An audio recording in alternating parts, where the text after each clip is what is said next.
Vaya. Om Namo Bhagavate Vasudevaya. Om Namo Bhagavate Vasudevaya. So, Hare Krishna, dear devotees. Харе I'm Кришна, дорогие very преданные. happy to see everybody. Я очень рад видеть вас всех здесь. And we'll read today, we'll go on reading from the first canto of Srimad Bhagavatam, 9th chapter. We'll start with the verse 10th. Мы сегодня продолжим читать Шримад Бхагаватам, первую песнь, 9 главу, и начнем с 10 текста. And I'll skip some purports, but then I'll read one. Я пропущу несколько комментариев, но затем я прочту один. And Russian devotees and Turkish devotees, you can read your own Bhagavatams in Russian or Turkish. И турецкие и русские преданные вы можете читать на русском или турецком свой Бхагаватам. And Romanian devotees, usually they are good in English. А румынские преданные, у них обычно хороший английский. Okay. So, verse 10. Krishnam chatat prabhavagya asinam jagatishwaram hridistam pujyam asha mayaya pata vigraham. Lord Shri Krishna is situated in everyone's heart, yet he manifests his transcendental form by his internal potency. This very Lord was sitting before Bhishmadev, and since Bhishmadeva knew of his glories, he worshipped him duly. Pandu putran upasinan prashraya prema sangata abhyachashtanu ragashrair andi bhutena chakshusha. The sons of Maharaja Pandu were sitting silently nearby, overtaken with affection for their dying grandfather. Seeing this, Bhishmadeva congratulated them with feeling. There were tears of ecstasy in his eyes, for he was overwhelmed by love and affection. Ahokastam ahonyayam yadyuyam dharmanandana jivitum narhata klishtam vipra dharmachyutashreyaha. Bhishmadeva said, "Oh, what terrible sufferings and what terrible injustices you good souls suffer from being the sons of religion personified. You did not deserve to remain alive under those tribulations, yet you are protected by the Brahmanas, God, and religion." Samstite tirate pandau prita bala prajavadhu Yushmat krite bahun kleshan prapta tokavati muhu. As far as my daughter-in-law Kunti is concerned, upon the great General Pandu's death, she became a widow with many children, and therefore she suffered greatly. And when you were grown up, she suffered a great deal also because of your actions. Sarvakala kritam mane bhavatam chayad apriyam sapalo yadvashe loko vayor iha ganavali. In my opinion, this is all due to inevitable time. Under whose control everyone in every planet is carried, just as the clouds are carried by the wind.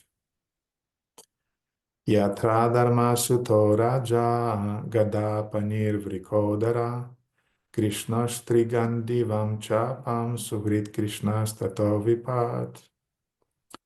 Oh, how wonderful is the influence of inevitable time.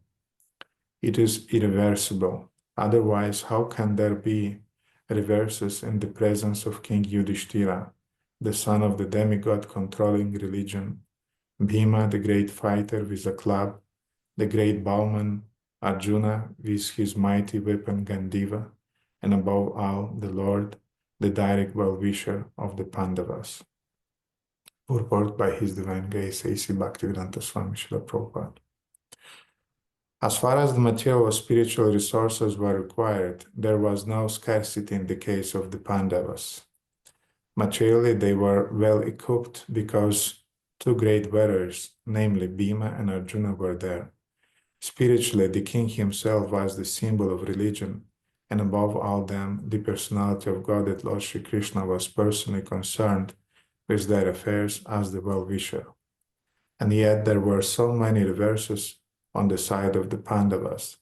Despite the power of pious acts, the power of personalities, the powers of expert management, and the power of weapons under the direct supervision of the Lord Krishna, the Pandavas suffered so many practical reverses, which can only be explained as due to the influence of Kala, inevitable time. Kala is identical with the Lord himself, and therefore the influence of Kala indicates the inexplicable wish of the Lord himself. There is nothing to be lamented when a matter is beyond the control of any human being.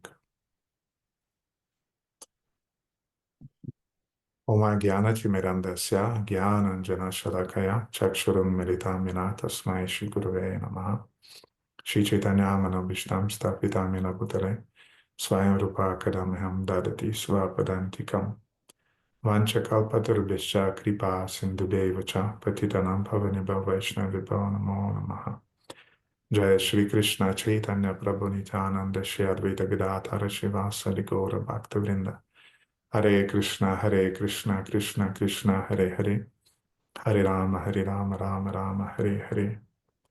Gurave Gaurachandraya Radhikaya Tadalaya Krishna Bhaktaya Tad Bhaktaya Namo.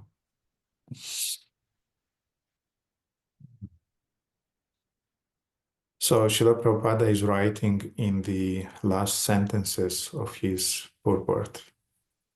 Итак, Шрила Прабхупада пишет в последних словах своего комментария. Kala time is identical with the Lord himself. Кала тождественна самому Господу. And therefore, the influence of Kala indicates the inexplicable wish of the Lord himself. Поэтому влияние Калы выражает непостижимую волю самого Господа.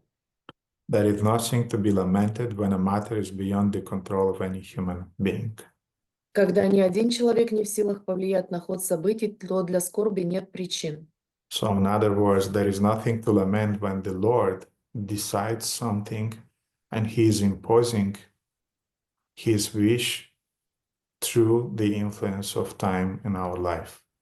Другими словами, для скорби нет причин, когда Господь, сам того желая, делает так, чтобы что-то происходило в нашей жизни посредством времени. And devotees, because they understand this point, they feel happy and they also feel protected. И поскольку преданные понимают этот контекст, они всегда чувствуют себя счастливыми и защищенными. But for a modern person, life often seems to be a heap of ridiculous and unjust accidents. Но для обычного человека жизнь может казаться несправедливой и чередой каких-то случайных событий. And since they are just some kind of like unjust incidents, you have to fight them and you have to try to control the situation and you have to behave like a hero. И поскольку это является чередой каких-то нелепых, несправедливых ситуаций, то ты должен с ними бороться, и ты должен защищать себя и отстаивать себя. And even after we become devotees, still we have this hero mentality because it's a kind of like inherited in our hearts, and it's not so easy to get rid of this hero mentality. И даже когда мы становимся преданными, все равно этот менталитет героя остается в нас, он очень глубоко укоренен в наших сердцах, и нам очень сложно от него избавиться. Actually, this mentality is coming from Krishna because he is the original Nayaka. Nayaka means hero. И это состояние происходит от самого Кришны на самом деле, потому что он является наякой, что означает состояние героя. He always wins to capture the heart of Srimati Radharani. Он всегда побеждает в том, чтобы завоевать сердце Шримати Радharani. He behaves like a hero, he talks like a hero, and he makes many things like a hero. Он ведет себя как герой, он говорит как герой, он делает много вещей, которые свойственны героям. But in the end, Srimati Radharani always is proving to Krishna that she is the real Nayaka because she always wins and he is controlled by her. Но Шримати Радharani снова и снова доказывает Кришне, что она является настоящей наикой, потому что она побеждает в итоге, и она овладевает контролем над ним. I saw recently a funny meme. Recently, I saw a funny meme. Недавно я видел забавного человека. Нет, забавный мем я видел. Мем. Мгм. Meme, okay. And it was a little lion cub Это был маленький ребенок, who is asking his father, the lion, рядом со своим отцом львом, and the father was looking really ferociously. и отец на него очень смотрел очень разъяренно. And he wasn't looking at the cub, he was looking in general. I mean, he was really the king of the animals. Не на львенка, а в целом он выглядел как король зверей. Mhm. And the lion cub was very cute. Львенок был очень симпатичным. And he was asking, dear father, is it true that you are the king of all the animals? И он спрашивал очень мило своего отца: «Это правда, что ты являешься царем всех зверей?» And the king was looking down И король смотрел на него сверху вниз, and said, yes, сказал: «Да, but not in the presence of your mother. да, но не в присутствии твоей матери». So that's exactly the case with Krishna. That yes, I am the hero, but not in the presence of Srimati Radharani. И именно такая же ситуация у Кришны. Да, он является героем, но не в присутствии Шримати Радharani. And since we inherit some qualities from Krishna, И поскольку нам достались некоторые качества от Кришны, therefore we also have this tendency to manifest our hero mentality. у нас также есть эта склонность проявлять менталитет героя. And I don't know about you, but sometimes when I'm attentive about how my mind is working, I can feel a kind of like autobiographical anyway, talks inside, you know. Я не знаю, как вы, но когда я сам себя изучаю, смотрю на себя, то у меня есть некоторые автобиографические мысли, разговоры с самим собой. And nowadays, when, how to say, I learn to just look from a side to those thoughts and not to identify them, it's funny. It's really funny how the mind works. И сейчас, в настоящий момент, когда я способен быть отрешенным свидетелем своих мыслей, это на самом деле забавно наблюдать, как ум работает. But the human being have this tendency for autobiographical thinking and also talking. Но у людей в целом есть склонность к этому автобиографическому мышлению и разговорам с самим собой. And why a biography is valuable? Because, well, it's a biography of a hero. И почему биография, она ценна? Потому что это биография героя. Mhm. Therefore, we are thinking about it, we want to talk about it, Поэтому мы думаем об этом, мы хотим говорить об этом. and we want to share with the whole world about our heroic deeds. И мы хотим поделиться со всем миром о своих героических поступках. There is one purport to Srimad Bhagavatam 4:25-25, written by Srila Prabhupada. И есть один комментарий к Шримад Бхагаватам 4.25-25, написанный Шрилой Прабхупадой. Krishna Kanta, did I share it with you? Yes, okay.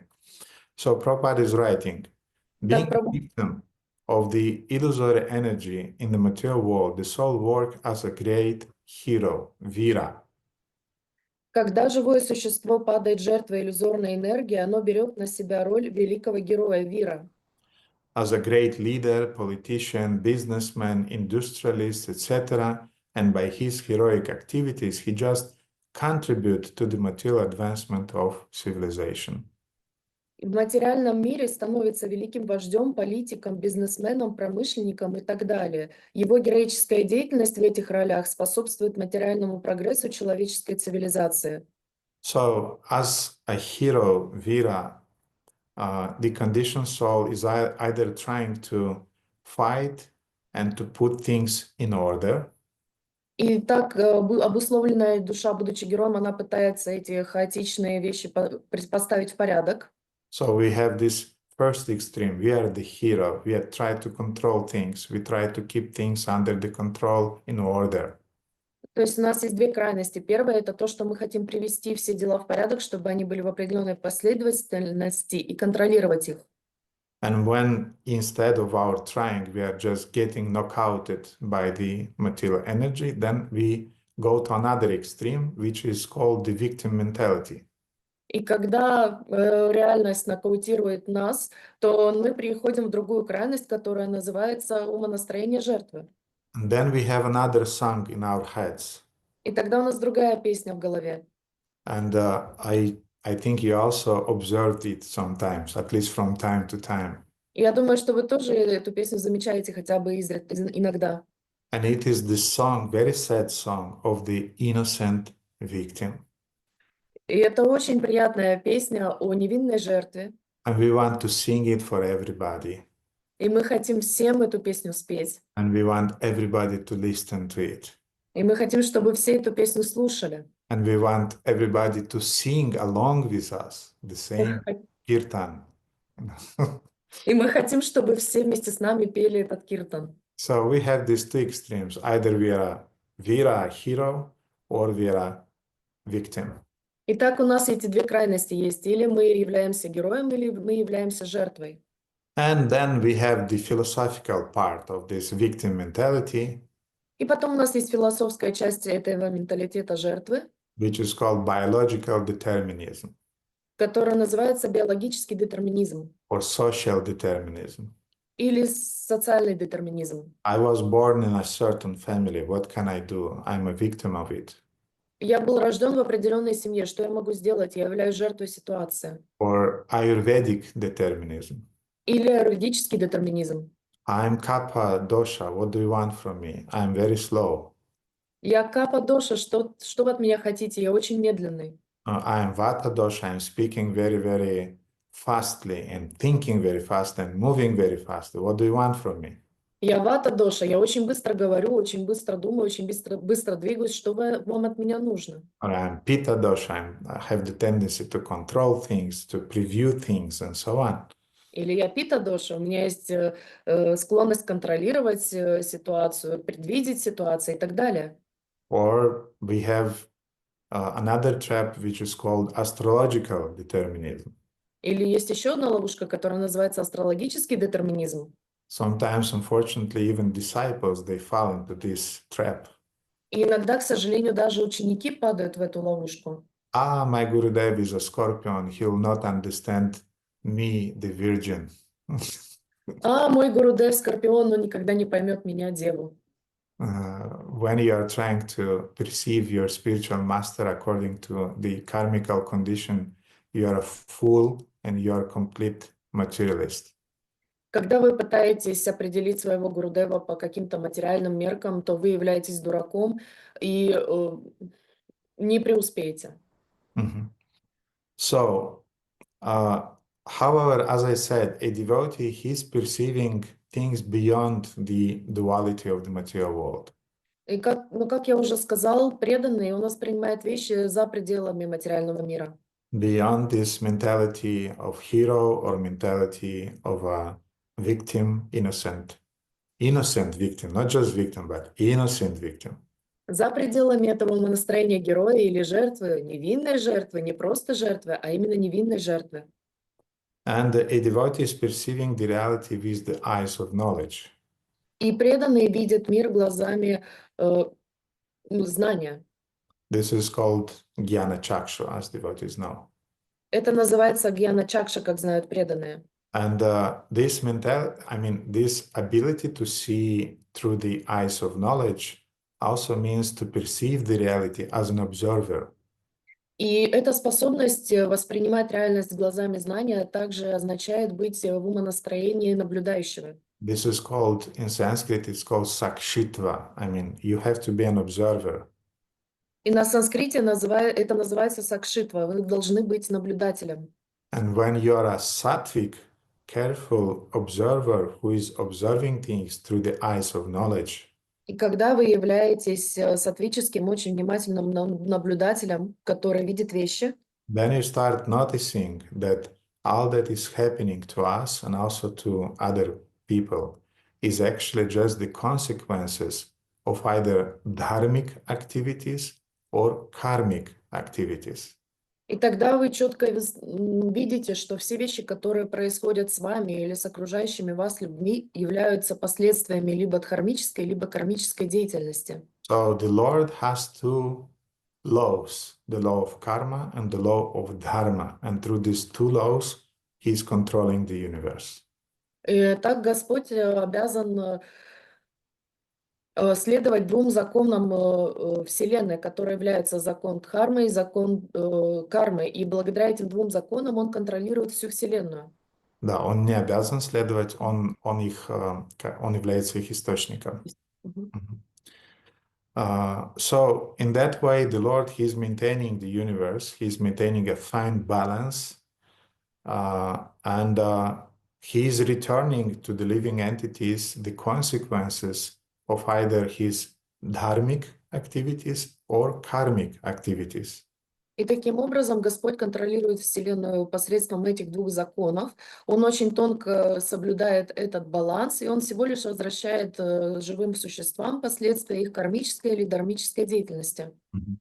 And sometimes some people that are interpreting the law of karma as the law of punishment. И иногда люди интерпретируют закон кармы как закон наказания. But actually, karma is God's common sense. Но на самом деле карма — это здравый смысл Господа. I remember one wonderful class on which Hridayananda Das Goswami was explaining. Я помню одну замечательную лекцию, в которой Хридананда Дас говорил. He was saying that karma is the law of a cosmic mirror. Что он говорил о том, что карма является космическим зеркалом. And we know, now I'm saying that, we know that there are religions that are, how to say, they are completely rejecting the idea of karma. И сейчас будут мои мысли. Мы знаем, что в религии, есть религии в мире, которые полностью отрицают закон кармы, ее существование. And they say that God is offering us just two choices in life. И они говорят, что Господь нам предлагает всего два выбора в жизни. We either have to obey the Lord, even blindly, but we have to obey the Lord, and then we go to the heaven. Либо мы должны полностью слепо слушаться, следовать Господу, и тогда мы достигнем рая. Or we disobey the Lord, and then we go to hell for eternity. И либо мы ослушаемся Господа, мы его не слушаемся, и мы идем прямиком в ад навечно. But there was an ancient philosopher, Protagoras, Но был древний философ Протагор, and he once explained that in a civilized society, the government, when is punishing somebody, then is punishing him not to take revenge, but to correct. So that's the idea behind the punishment. и он говорил, что в цивилизованном обществе, когда людей наказывают, применяют санкции, они делают это не для того, чтобы человека наказать, а для того, чтобы его исправить. В этом вся суть в исправлении человека. But if you are condemning a soul for eternal suffering, Но если вы приговариваете душу к вечному страданию, it doesn't imply correction. оно не включает в себя никакой корректировки. It just implies eternal punishment. Это просто вечное наказание. So in that sense, God's purpose is not to punish the living entity, but is to correct the living entity. И в этом случае цель у Господа не в том, чтобы наказать душу, а в том, чтобы ее исправить, откорректировать. A normal parent is punishing his kid, but not with the idea, I'm so ecstatic to punish you. No. The normal parent who is loving his kid is punishing with the idea that I want to correct you, I want to help you. Нормальный, адекватный родитель — это не тот, который наказывает ребенка для того, чтобы его наказать, и он находится в экстазе от страданий ребенка. Он делает это с целью того, чтобы ребенка исправить, поправить, чтобы он э, правильно себя вел. So in the same way, the Lord is not a pervert. Точно так же Господь, Он не извращенец. And therefore, He created the law of karma, which is functioning like a mirror. И поэтому Он изобрел закон кармы, который действует подобно зеркалу. And Hridayananda Maharaj calls it a cosmic mirror. И Хридананда Махарадж называет это космическим зеркалом. And we know usually when we are looking into the mirror, we can perceive us externally, our skin, our body, our hair, and so on. И мы знаем, что когда мы смотрим в зеркало, мы видим себя с внешней стороны, наше тело, наши волосы и так далее. Usually when I'm looking into the mirror, I see how many kilos I put. Обычно, когда я смотрю в зеркало, я вижу, сколько килограммов я набрал Or how many kilos I gave up. или сколько килограммов я потерял. After India, usually I give up around 6-8 kilos. Обычно после Индии я худею на 6-8 килограмм. And before India, I have a lot of kilos, and it's a shame to look in the mirror. А обычно до Индии на меня много килограммов, и мне стыдно смотреть на себя в зеркало. So this is what's happening when we are looking into the material mirror. И именно это происходит, когда мы смотрим на себя в материальное зеркало. But when you are looking with the eyes of knowledge, when you are looking in the mirror, the karmic, cosmic mirror, then you can see not only your skin, not only your kilos, but you can see the state of your heart or the state of your consciousness. Но когда вы смотритесь в кармическое, космическое зеркало, то вы можете видеть не только свою кожу или то, сколько килограммов вы набрали, но вы можете видеть свое сердце, и вы можете видеть свое сознание. And again, you have to look to that cosmic mirror through the eyes of knowledge. И еще раз, вы должны смотреться в это космическое зеркало глазами знания. And the eyes of knowledge is given to us by the spiritual master. А глаза знания нам даются духовным учителем. Therefore, the process of initiation is sometimes called the process of upanayana. И поэтому процесс инициации иногда называется упанаяна. The process of upanayana means the process in which the spiritual master is opening your eyes.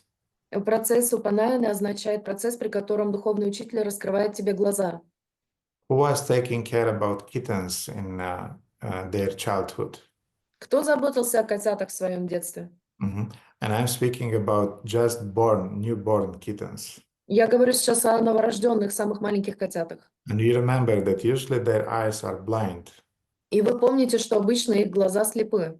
And you really have to take care about them, and you have to wash them and do things, in order for them. Then in time, their eyes are opening.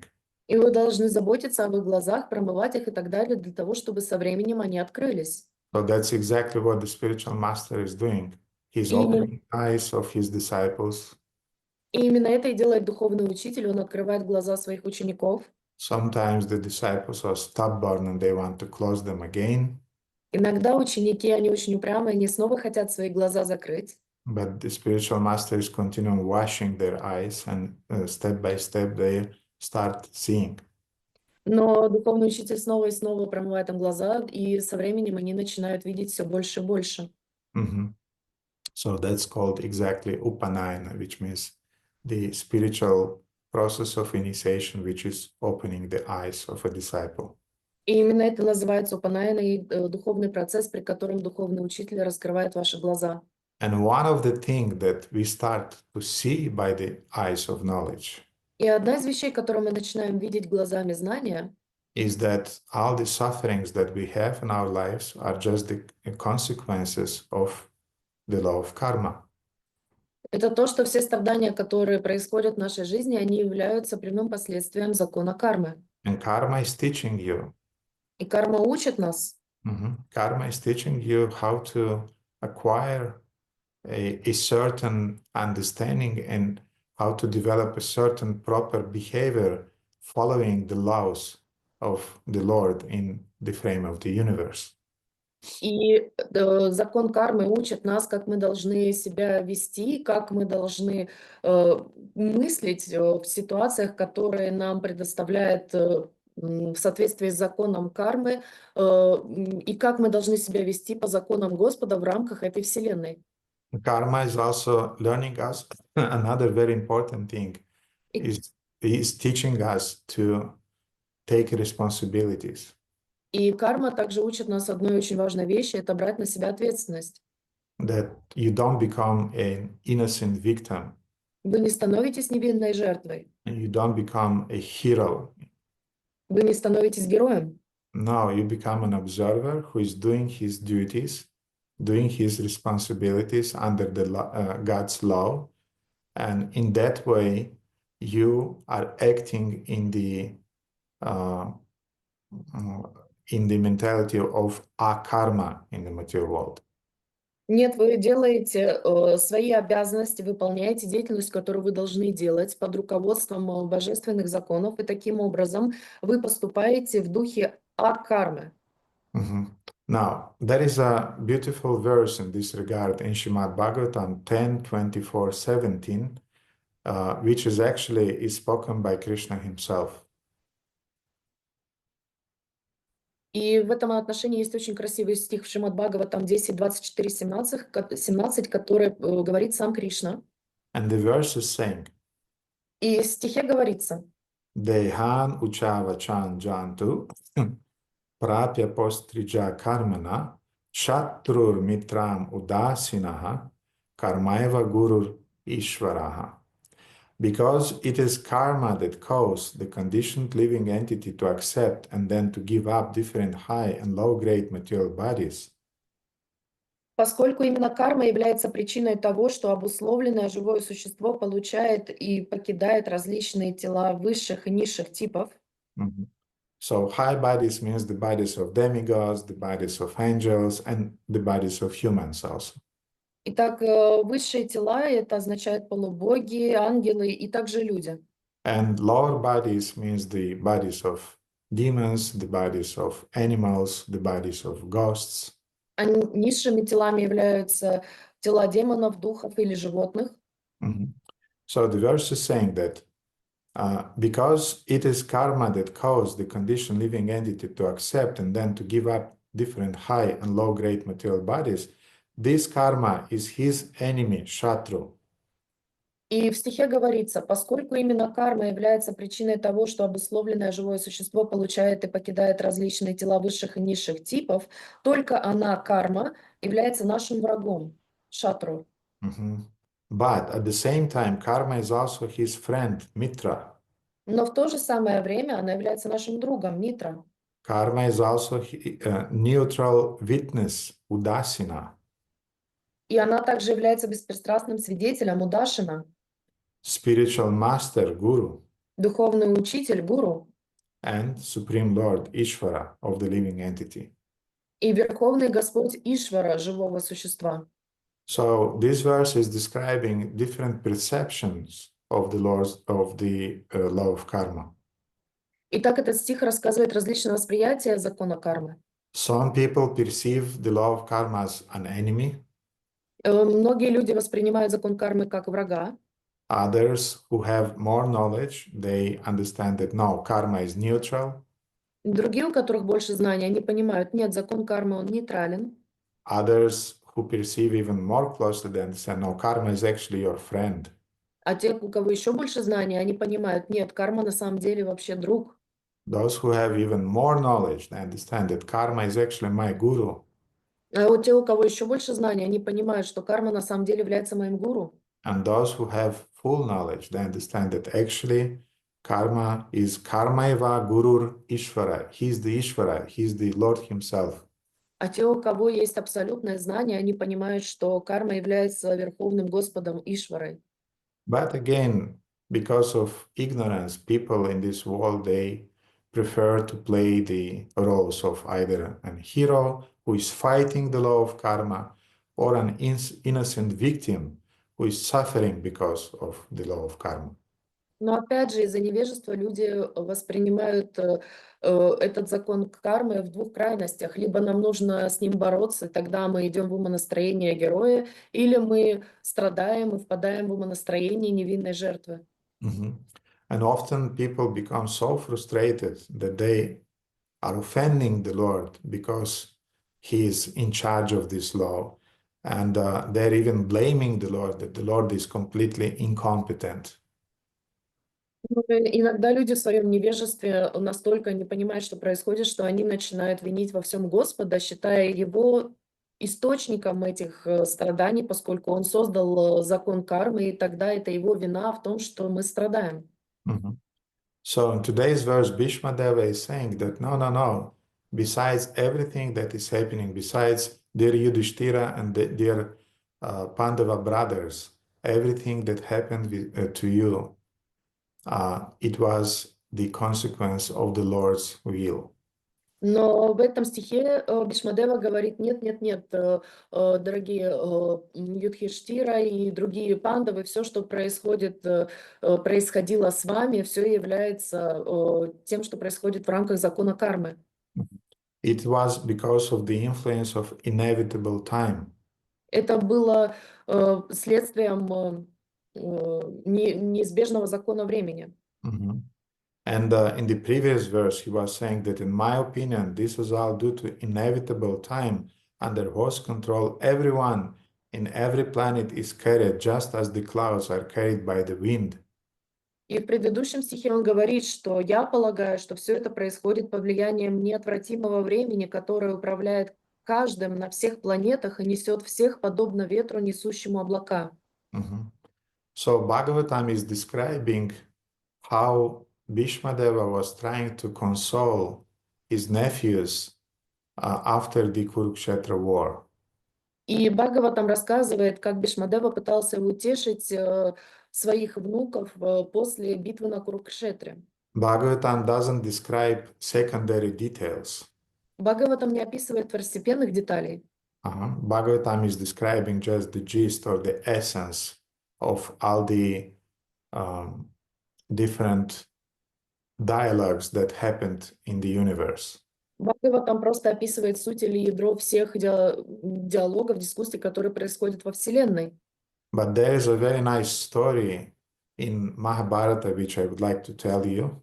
Но есть очень красивая история из Махабхараты, которую я хотела бы вам рассказать. Mhm. It's the story that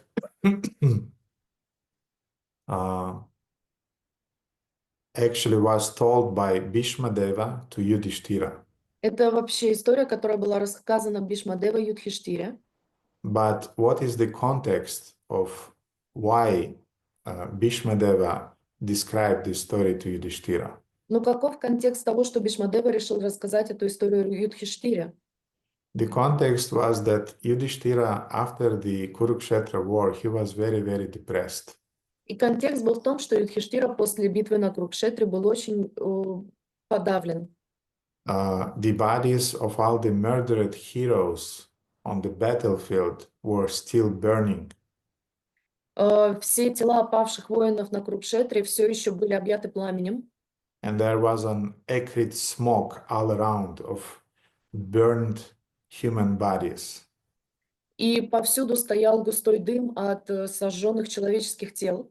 It was penetrating all the space around. Он проникал во все пространство окружающее. And the widows of the slaughtered heroes, they were crying like anything. И вдовы падших героев, они безутешно страдали и плакали. And when seeing this scene, Yudhishthira's heart, I mean, he could not resist, and he was thinking that everything that happened because of my ambition. И когда Юдхиштира наблюдал за всем этим, он не мог себе помочь в понимании того, что это все произошло по его вине, из-за него. It happened because I wanted to rule the world.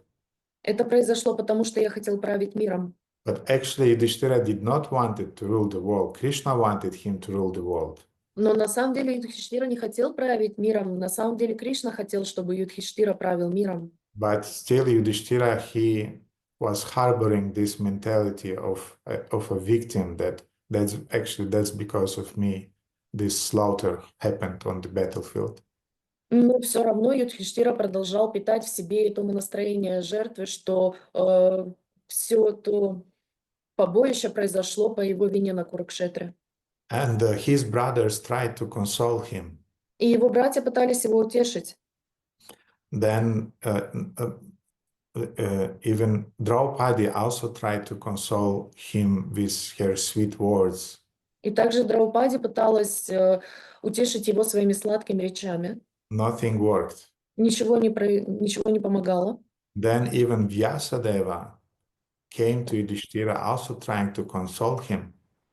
И тогда и Вьясадева пришел для того, чтобы попытаться утешить его. And Vyasadeva was the Shakti Avesha avatar who was incarnating especially with this mission, to keep things in balance. И он был Шакти-вещи аватаром, то есть он был воплощением того, чтобы именно заниматься такими вещами. And even Vyasadeva could not console Yudhishthira. Но даже Вьясадеве не удалось утешить Юдхиштиру. So finally, Shri Krishna himself had to advise to Yudhishthira that, Yudhishthira, your mentality is destructive for you and for the kingdom and for your people, citizens. Therefore, you have to do something about that. И тогда Кришне самому пришлось сказать Юдхиштире: знаешь, Юдхиштира, что твое умонастроение, оно погубит и тебя, и твое королевство, и всех твоих подданных. Therefore, you have to do something about that, and what you can do, you can go to your grandfather Bhishma Deva and please talk with him, he'll console you. И поэтому ты должен что-то с этим сделать, и что ты можешь сделать? Ты можешь пойти к своему деду Бишмадеве и поговорить с ним. And just to remind you, let's remember the verses that we read last Friday. И для того, чтобы напомнить вам, давайте прочитаем стихи, которые мы читали в прошлую пятницу. Because they're describing exactly how this procession went to grandfather Bhishma. Потому что там описывается именно то, как эта вся процессия пошла к Бишмадеве. Being afraid for having killed so many subjects on the battlefield of Kurukshetra, Maharaja Yudhishthira went to the scene of the massacre. There Bhishmadeva was lying on a bed of arrows about to pass away. В ужасе от того, что на поле битвы Курукшетра он погубил столько своих подданных, Махараджа Юдхиштира отправился на место побоища. Там на ложе из стрел, готовясь покинуть этот мир, возлежал Бишмадева. At that time, all his brothers followed him on the beautiful chariots drawn by first-class horses decorated with gold ornaments. With them were Vyasa and rishis like Dhaumya, the learned priest of the Pandavas, and others. Тогда все его братья на прекрасных колесницах, заряженных превосходными лошадьми, украшенными золотом, последовали за ним. Вместе с братьями были Вьяса, такие риши, как Дхаумья, ученый-жрец пандавов, и другие. O sage among the Brahmanas, Lord Shri Krishna, the personality of Godhead, also followed, seated on a chariot with Arjuna. Thus King Yudhishthira appeared very aristocratic, like Kuvera surrounded by his companions, the Guhyakyas. Он мудрец среди браманов. Господь Шри Кришна, личность Бога, взойдя на колесницу Арджуны, также последовал за ними. Поэтому царь Юдхиштира выглядел очень величественно, подобно Кувере, окруженному своими спутниками, гухьяками. Seeing him, Bhishma lying on the ground like a demigod fallen from the sky, the Pandava king Yudhishthira, along with his younger brothers and Lord Krishna, bowed down before him. Увидев, что он, Бишма, лежит на земле, словно полубог, упавший с небес, царь Пандавов Юдхиштира, его младшие братья и Господь Кришна склонились перед ним. So Yudhishthira really hoped that Bhishma Deva, being a Mahajan, a great soul, one of the 12 Mahajans in the universe, will be able to heal his heart.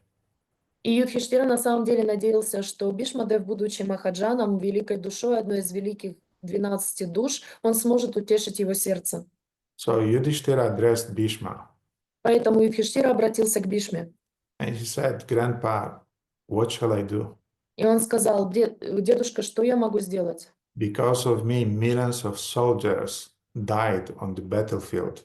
Из-за меня миллионы воинов пали на поле битвы.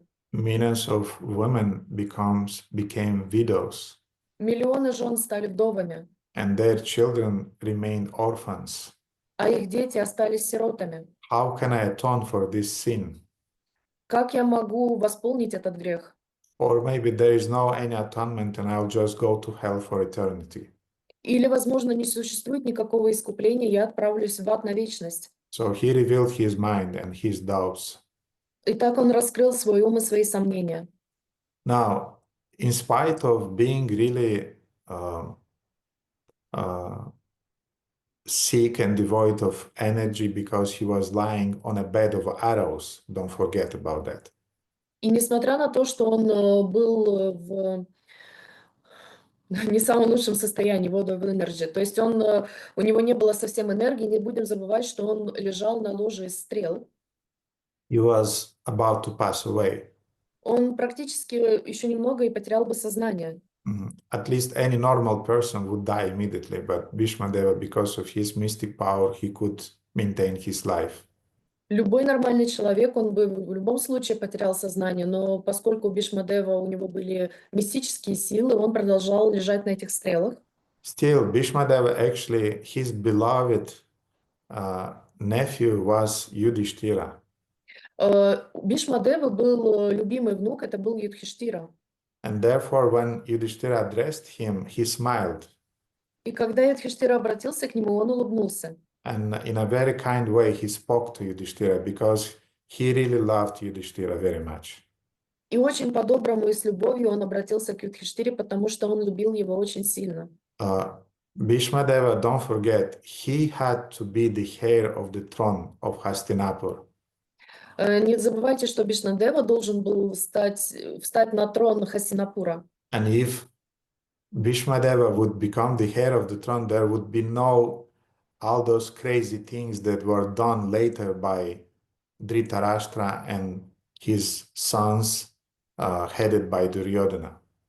И если бы Бишмадева взошел на трон, как и предполагалось, то всего бы этого не произошло бы всех тех несчастий, неприятностей, которые повлекли за собой действия Дритарашта, его сына и его сыновей под руководством Дурьодхана. But there is a whole story behind it, why he could not inherit the throne. Но за этим стоит целая история о том, почему он не смог унаследовать трон. Actually, this was because of Jarasandha's scheme. На самом деле это было из-за Джанаранда, короля. Из-за короля демонов Jarasandhi. The demons, they had a great plan to capture the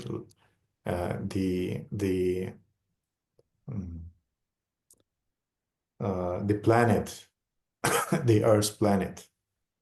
Демоны хотели завладеть множеством земель на планете. Всей планетой они хотели завладеть. And they anyway, I'll not go into that story because it's really long.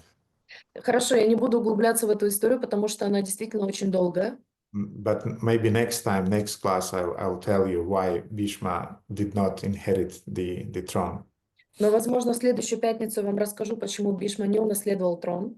So, therefore, he wanted to educate somebody who is really qualified, and he invested all of his heart educating Yudhishthira. Therefore, he loved him very much. Он хотел обучить кого-то, он хотел передать кому-то все свои знания, и поэтому он вложил все свое сердце и душу, и все свои знания в Юдхиштиру, именно поэтому он очень сильно любил его и был к нему привязан. And in spite of his smiling, but he started in a mild way to chastise Yudhishthira. И несмотря на то, что он улыбался, но он очень мягким образом начал ругать Юдхиштиру. And he said, "My dear son, did you forget the science of the soul?" Мой дорогой сын, неужели ты забыл науку души? So it was a kind of like a reminder that it's the soul. Don't forget the Atma Tattva. Это было такое своего рода напоминанием. Не забывай про душу, не забывай про Атма-татву. So this is a kind of like the second chapter of Bhagavad Gita. Это вторая глава Бхагавад-гиты. Then he came to the third chapter of Bhagavad Gita, Karma Yoga. А потом он перешел к третьей части Бхагавад-гиты Карма-йоги. And he said that it's an illusion to consider that something in this world depends on you, Это иллюзия считать, что что-то в этом мире зависит от тебя. because the Almighty Lord is standing behind everything that is happening in this world. Потому что всемогущий Господь стоит за всем, что происходит в этом мире. And God is fair and merciful. И Господь, Он справедлив и милостив. Mhm. And as sooner as you understand this, the easier it will be for your heart. И чем быстрее ты это поймешь, тем лучше будет для твоего сердца, легче. But as long as you live in this mentality of hero doership, Но поскольку ты живешь в этом настроении жертвы and a hero и героя, and a doership. Пранадас, выключите, пожалуйста, микрофон. Mhm. Спасибо. So, I mean, doership means I'm dear devotees, we have an echo. Can you please stop the microphones? Baldeva, are you here? Yes, it was stopped, but then it was started again. I stopped it again. Okay, thank you so much. Take care about it. So what I was saying, sorry. Krishna Kar. Yes, doership. So Bhishma told him that forget that you are the doer. I mean, just remember that you are not the doer. Krishna is the doer. Krishna is making and arranging things. Не забывай, что не ты являешься деятелем, а Кришна является единственным деятелем. Mhm. But so far as you'll have a desire in your heart to enjoy the material world and to control things in the material world as a hero, you'll suffer. Но до тех пор, пока у тебя будет желание в сердце наслаждаться материальными вещами и контролировать их, до тех пор ты будешь страдать. Mhm. And now you are suffering the opposite. You are suffering the victim mentality. А сейчас ты страдаешь от противоположного, ты страдаешь от умонастроения жертвы. And just to relieve Yudhishthira from this pain, Bhishmadeva is telling him a story. И для того, чтобы утешить Юдхиштиру от его боли в сердце, Бишмадева рассказывает ему эту историю. And devotees who sometimes are listening to my classes, they know and they heard me telling this story, but they heard me telling the short version of this story. И преданные, которые иногда слушают мои лекции, они слышали, как я говорю рассказываю эту историю, но я рассказываю короткую версию этой истории. And now I want to tell you the large version of this story because it contains many, many details. А сейчас я вам хочу рассказать подробную версию этой истории, потому что она содержит в себе очень много деталей. And our class may be a little bit long today, but let's see. И, возможно, мы задержимся сегодня на нашей лекции, но мы посмотрим. So it's a story about a widow, a hunter, and the personification of death and the personification of Kala, time. Итак, это история о вдове, о охотнике, о личности смерти и о личности времени. Да, персонификация смерти, Персонификация. персонификация времени. So Bhishma Deva is telling to Yudhishthira that once there lived a poor widow. Итак, Бишмадев рассказывает Юдхиштире о том, что однажды жила вдова, Her бедная. name was Gautami. Ее имя было Гаутами. And she had a son, a boy of 12 years old. И у нее был мальчик 12 лет. And you can imagine that she was very, very attached to her son because her husband recently died, and therefore all of his love, her love, she invested into her son. И вы можете себе представить, как сильно она была к нему привязана, потому что ее муж умер, и всю любовь, которую она испытывала к нему, она передала своему сыну. And Gautami was very pious, and even she was a devotee of the Lord. И Гаутами была очень благочестивой, она была преданной Господа. Every day she worshipped Ishvara, she worshipped God. She was offering him a lamp, some incense, and also some forest flowers. И она каждый день поклонялась Ишваре, поклонялась Господу, она предлагала ему различные ароматы, лампады и лесные цветы. And one day Gautami sent her son into the forest to collect some flowers for puja. И однажды она послала своего сына в лес для того, чтобы он собрал ей цветы для пуджа. And the obedient boy, he went to the forest, he took a basket. И послушный мальчик собрался в лес, он взял с собой корзину. And in that day, for some reason, he entered a little bit deeper into the forest than usually. И по какой-то причине он зашел вглубь леса дальше, чем обычно. And unexpectedly, a black cobra, black snake, crawled out of the bushes and just bited him on a leg. И внезапно черная змея, черная кобра выползла из-за кустов и укусила его. The boy screamed, and after a few seconds, he just fell down dead. И мальчик закричал, и через несколько секунд он пал мертвым. Mhm. And lying on the ground with this basket of flowers, the scene was seen by a hunter who was moving nearby. И так он лежал на земле в окружении собранных цветов, корзины, и эту сцену увидел проходящий мимо охотник. And the hunter knew the boy because he was from the same village as Gautami and the boy. И охотник узнал этого мальчика, потому что он был из той же деревни, что и Гаутами, и этот мальчик. And he felt really sorry for the boy and for the mother. И ему стало очень жаль и мальчика, и женщину. And immediately in his heart, the desire for revenge and this hero mentality awakened. И он из жалости к матери, к этому мальчику, он хотел им помочь и отомстить, и внезапно в нем проснулся этот менталитет героя. Mhm. So, being a snake charmer, beside being a hunter, he was also a snake charmer. И будучи заклинателем змей, помимо того, что он был охотником, он был еще и заклинателем змей. He used a special mystic spell, a special mantra. Он использовал особое магическое заклинание, особую мантру. And with the help of this mantra, he caught the cobra. И посредством этой мантры он поймал кобру.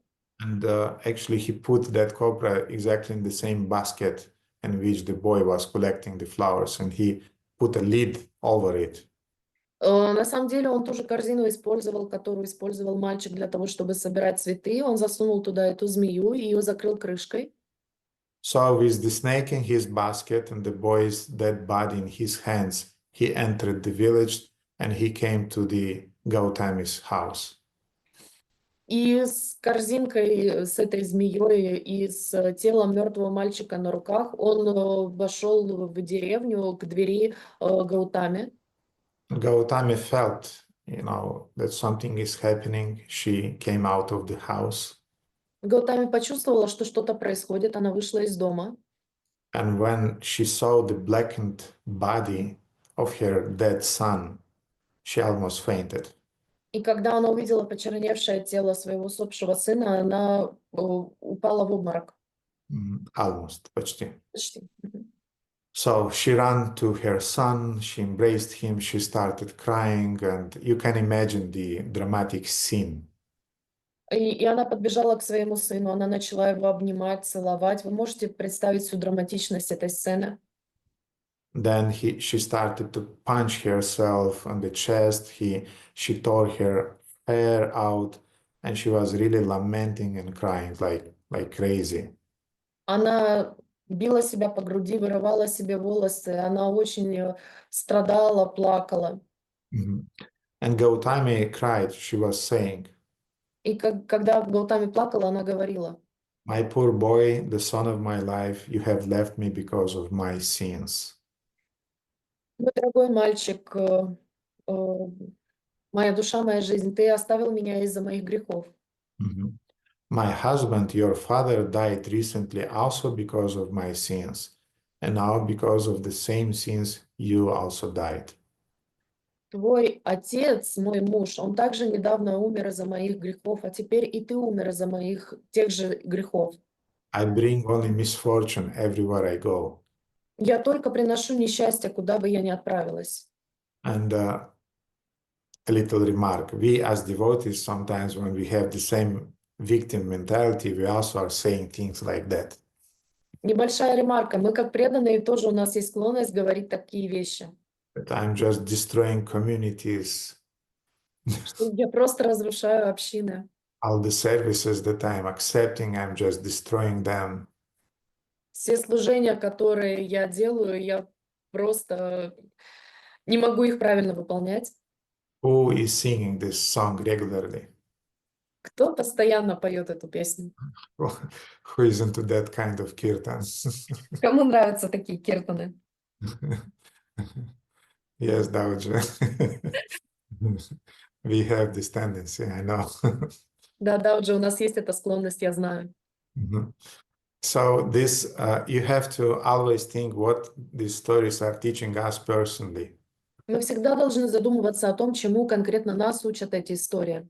Therefore, the story is showing our mentality that sometimes we have. И эти истории показывают иногда наш менталитет, который у нас появляется. Mhm. So she was crying that how can I live further? И она плакала и говорила, как я могу жить дальше? Tell me, my boy, don't remain silent. She was really, I mean, deranged.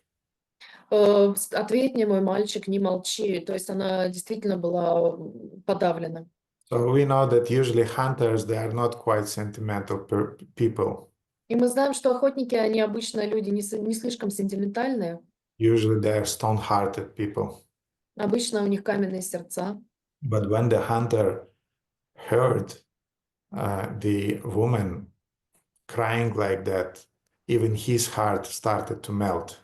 Но когда охотник услышал, как эта женщина плакала и стенала, даже его сердце смягчилось. And he felt a lump in his throat. И он почувствовал ком в горле. And then allowing the woman to cry a little bit, И он позволил женщине проплакаться немного. he tried to comfort her. Он попытался ее утешить. And he said, don't cry, oh good woman. И он сказал ей, не плачь, добрая женщина. The cause of your death is not you or your sins. Причина смерти не являешься ты или твои грехи. The cause of your death is this very snake that I caught in the basket. Причина смерти – это змея, которую я поймала, которая сейчас в корзине. And now the hunter is starting to manifest his nature. И вот теперь охотник проявляет свою истинную природу. And he's saying, if you want, I can burn the snake alive. Если ты хочешь, я могу сжечь заживо эту змею. If you want, I can take the skin from this snake alive. Я могу снять кожу живьем с этой змеи.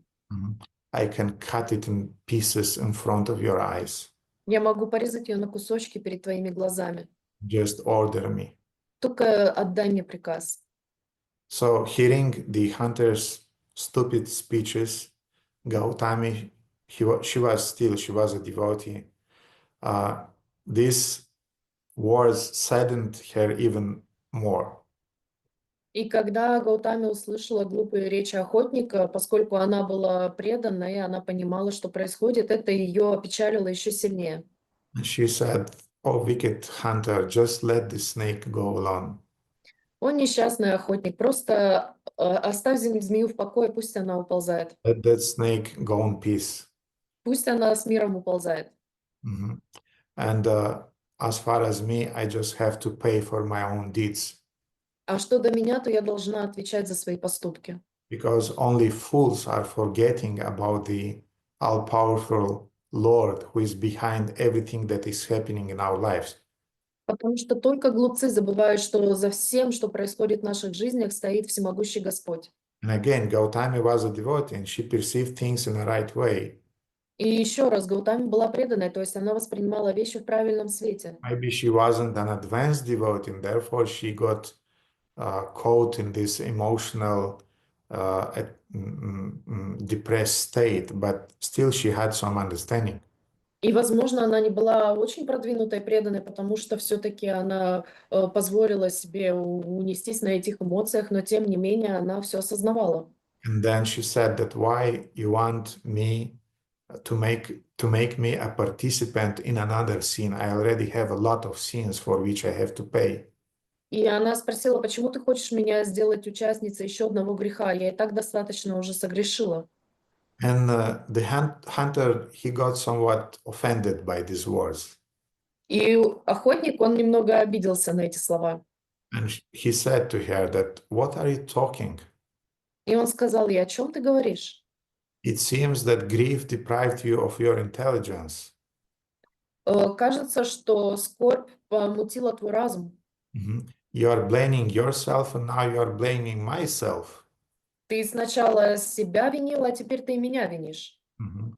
And besides that, it's not a sin to kill a snake. И помимо этого, убийство змеи не является грехом. And devotees usually know that you can kill a snake, a scorpion, and insects, poisons, insects like that, because otherwise, without being killed, they cannot make the second step in their evolution in the samsara chakra. И обычно преданные знают, что можно убить змею, скорпиона и других ядовитых животных, потому что если их не убить, у них не будет возможности второго шанса переродиться в следующее тело, перейти на другой уровень в колесе самсары. But you have to do it according to necessity, not you are just taking some machete or going in the woods. Hey, snakes, where are you? I want to kill everybody. Then Но you вы, are also implied in karma. но вы должны это делать в соответствии с необходимостью, а не так, что вы взяли мачете, побежали в лес и говорите, «Эй, змеи, вы где?» и начинать их рубить. Все должно быть сделано правильно. Mhm. So if there is a necessity to kill a snake, you kill it. Если есть необходимость убить змею, вы ее убиваете. And you know that it was the only doubt that Srila Prabhupada had in his own spiritual master. И вы знаете, что это было единственное сомнение, которое было у Шрилы Прабхупады по отношению к его духовному учителю. Because once the gardener of Gaudiya Math caught a black cobra in the garden. Потому что однажды садовник Гаудия Мата поймал черную змею, черную кобру. And Srila Prabhupada was visiting Bhaktisiddhanta Saraswati. И Шрила Прабхупада в этот момент посещал Бхактисиданта Сарасвати. And Prabhupada saw how standing on the balcony of his house in Chaitanya Gaudiya Math in Navadvip, И он видел, как в Гаудия Мат Читани на Вадвипе, он стоял на своем балконе, Bhaktisiddhanta Saraswati Stram. Бхактисиданта Сарасвати. Mhm. And when the gardener brought the cobra and asked him, Gurudev, what shall I do with her? И когда садовник он принес эту черную кобру, он спросил его, что я должен с ней делать. From the balcony, Bhaktisiddhanta Saraswati, looking down, said, kill him. Бхактисиданта Сарасвати, выглядывая, стоя на балконе, он сказал, убей ее. And Prabhupada saw the scene. И Прабхупада увидел эту сцену. And he was thinking how a saintly person can say that. И он подумал, как святой человек может сказать это. And this was the only doubt that Srila Prabhupada had in his own spiritual master.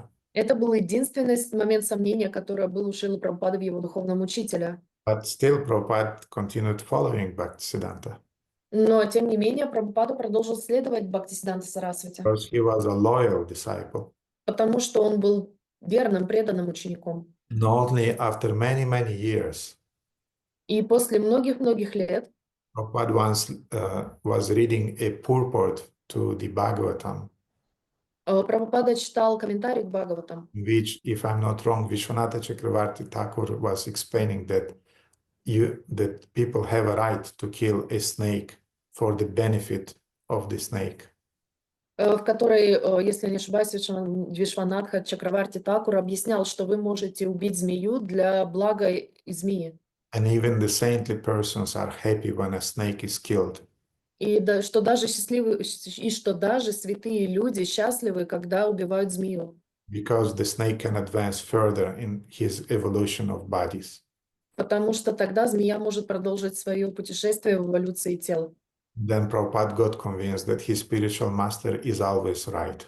И тогда Шрила Прабхупада убедился в том, что его духовный учитель всегда прав. So the hunter said Итак, охотник сказал, that revenge is not typical only for the saints, что месть, она присуща не только святым, but it brings relief to those who are burned by the grief. но она приносит облегчение тем, кого сжигает скорбь. And Gautama again started to argue with the hunter И Гаутами снова начала спорить с охотником, that maybe my grief will become a little bit easier что, возможно, моя скорбь немного утихнет, if I believed that the snake is the cause of the death of my son.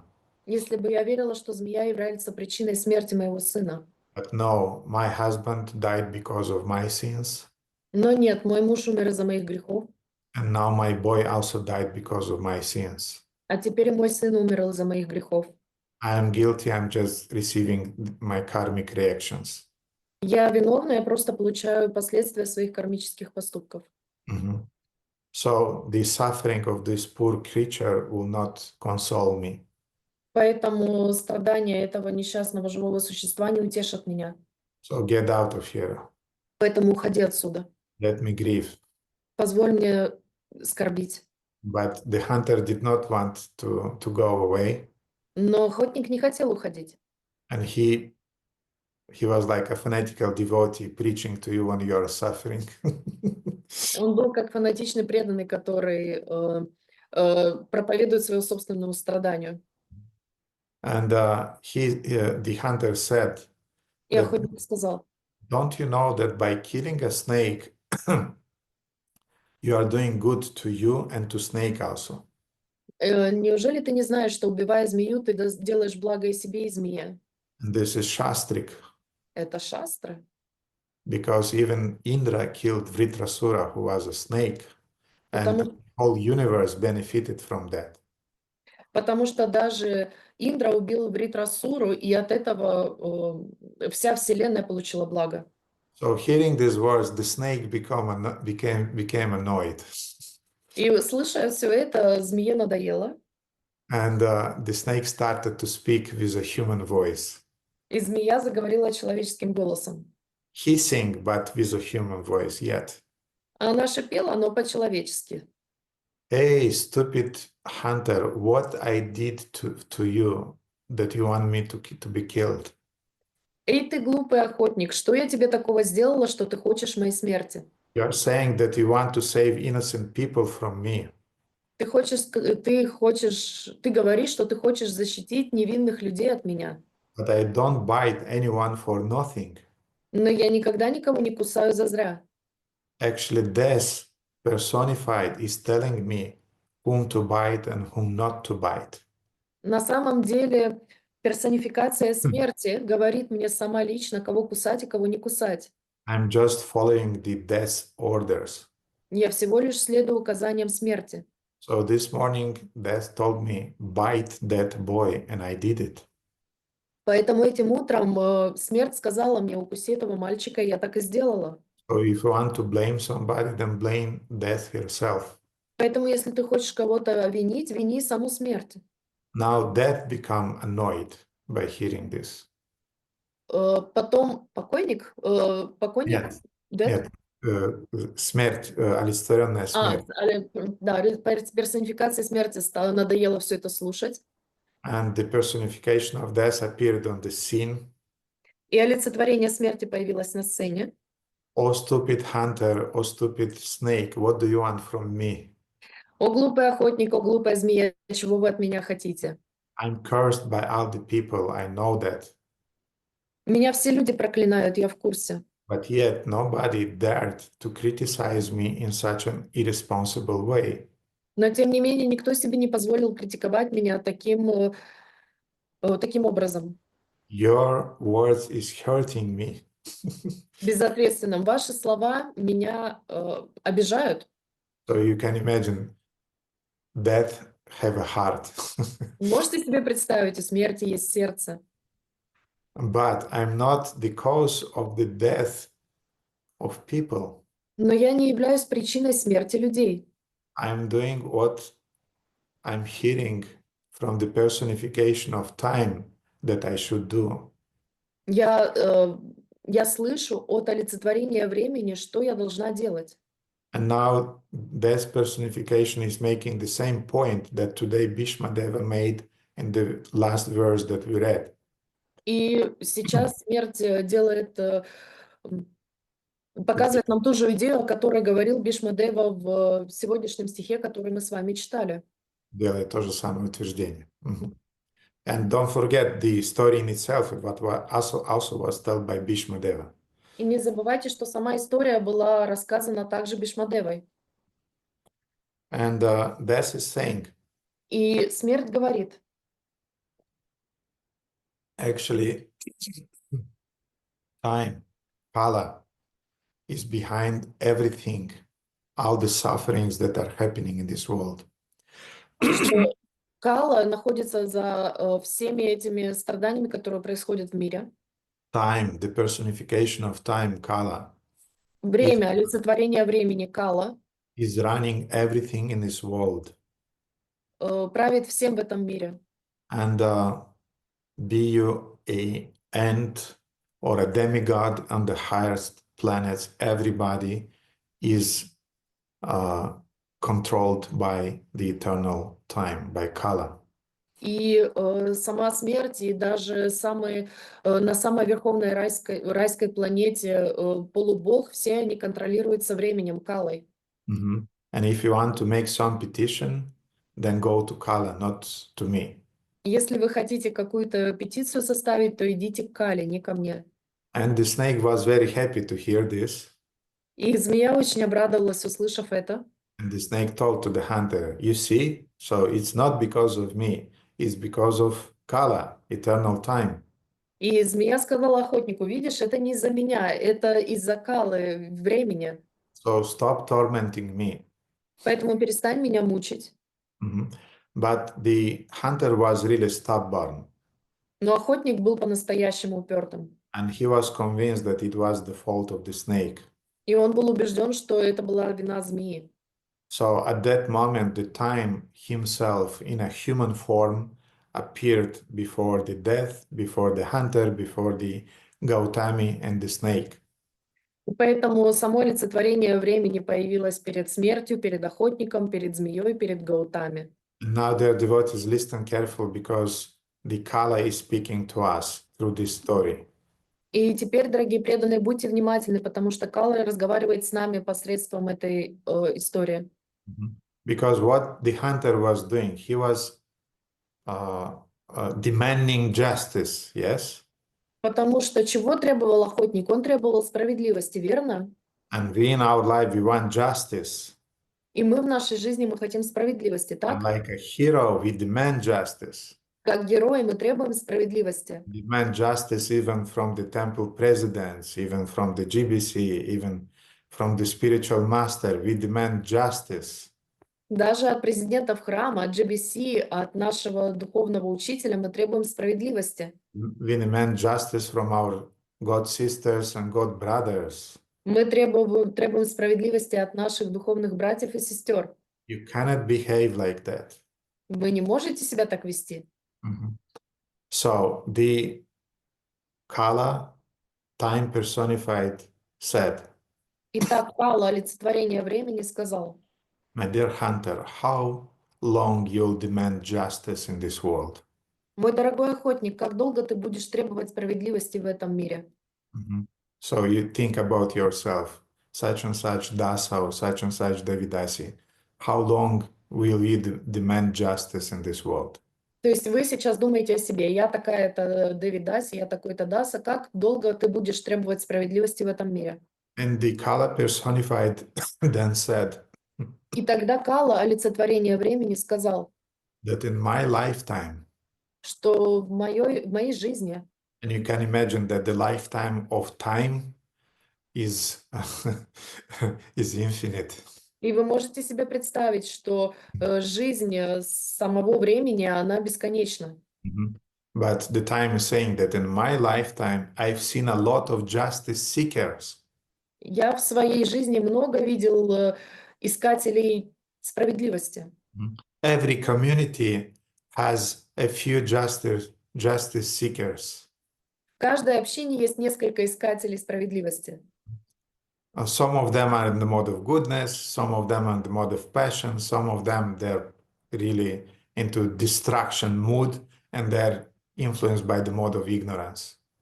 Некоторые из них находятся в гуне благости, некоторые в гуне страсти, а некоторые из них абсолютно разрушительны, которые находятся под влиянием гуны невежества. And poor organizers of the community, managers, anything that they would do, they would be criticized by those justice seekers. И бедные управленцы, бедные кто? Президенты общин, что бы они ни делали, все равно они будут раскритикованы этими искателями справедливости. Mhm. So Kala is saying, I've seen a lot of justice seekers in my lifetime, Поэтому Кала говорит, я на всей своей жизни видел очень много искателей справедливости, but none of them could avoid punishment because of their own faults. но никто из них не смог избежать наказаний за их собственные ошибки, Mhm. Because each of them was looking for somebody guilty, потому что каждый из них искал кого-то виновного. and because of that, they did not have time to see that their own guilt and their own faults. И из-за этого у них не было времени для того, чтобы найти свои собственные проступки и ошибки. And then Kala is saying that I don't have any hostile attitude towards anybody in this world. И тогда Кала сказала, у меня нет никакого недоброжелательного отношения к кому-либо в этом мире. I just bring the fruits of their own karma to the people. Я просто доставляю плоды собственной кармы людям. Mhm. So if you want to blame somebody, then blame the karma of that boy. Поэтому, если вы хотите кого-то обвинять, обвиняйте карму этого мальчика. Don't blame me, don't blame the snake, don't blame death personified. Не обвиняйте меня, не обвиняйте змею, не обвиняйте олицетворение смерти. Only the boy's karma was the reason that he died today. Только карма мальчика была причиной того, что он сегодня умер. And me and death are just the executors of the law of karma. А я и смерть, мы являемся всего лишь исполнителями закона кармы. And if you want to destroy the pain of suffering, your karmic consequences, И если вы хотите разрушить боль от страдания кармических последствий, then resolve this problem at the root cause. тогда исправляйте причину коренную. Get rid of your desire to exploit the material world. Избавляйтесь от своего желания эксплуатировать материальный мир. So when Gautami, again, she was pious, when she heard these words of the Kala personified, she felt better. И Гаутами, будучи благочестивой, преданной, когда она услышала слова Калы, она утешилась, She stopped crying, она перестала плакать. and she said to the hunter, "Oh hunter, so let this snake go away. И она сказала охотнику, пожалуйста, отпусти эту змею. You see, I'm not crying anymore. Видишь, я больше не плачу. My son died because of his own karma, Мой сын умер из-за своей собственной кармы. and I'm not guilty of his death, Я не виновна в его смерти, but I'm guilty of my grief. но я виновна в своем горе. I'm guilty of my victim mentality, in other words. Другими словами, я виновата в своем умонастроении жертвы. So today I just received a letter that I wrote to myself some times ago, and I just forgot it. И сегодня я написал самому себе, нашел письмо, которое я написал самому себе какое-то время назад, я просто про него забыл. Забыла, потому Забыла. что это Gautami. So I don't want to write such kind of letters to myself anymore. И я больше не хочу себе сама писать такие письма. And Bhishma continues to tell the story. И Бишма продолжает рассказывать эту историю. Yudhishthira, to console Yudhishthira, because Yudhishthira also had this victim mentality. Для того, чтобы утешить Юдхиштиру, потому что у него тоже был этот менталитет. That when Gautami said those words, then time disappeared from the sight. Что когда Гаутами произнесла эти слова, тогда Кала исчез. And then death personified also dissolved in the air, И также олицетворение смерти растворилось в воздухе. and taking advantage of the confusion, the snake also crawled away from the scene.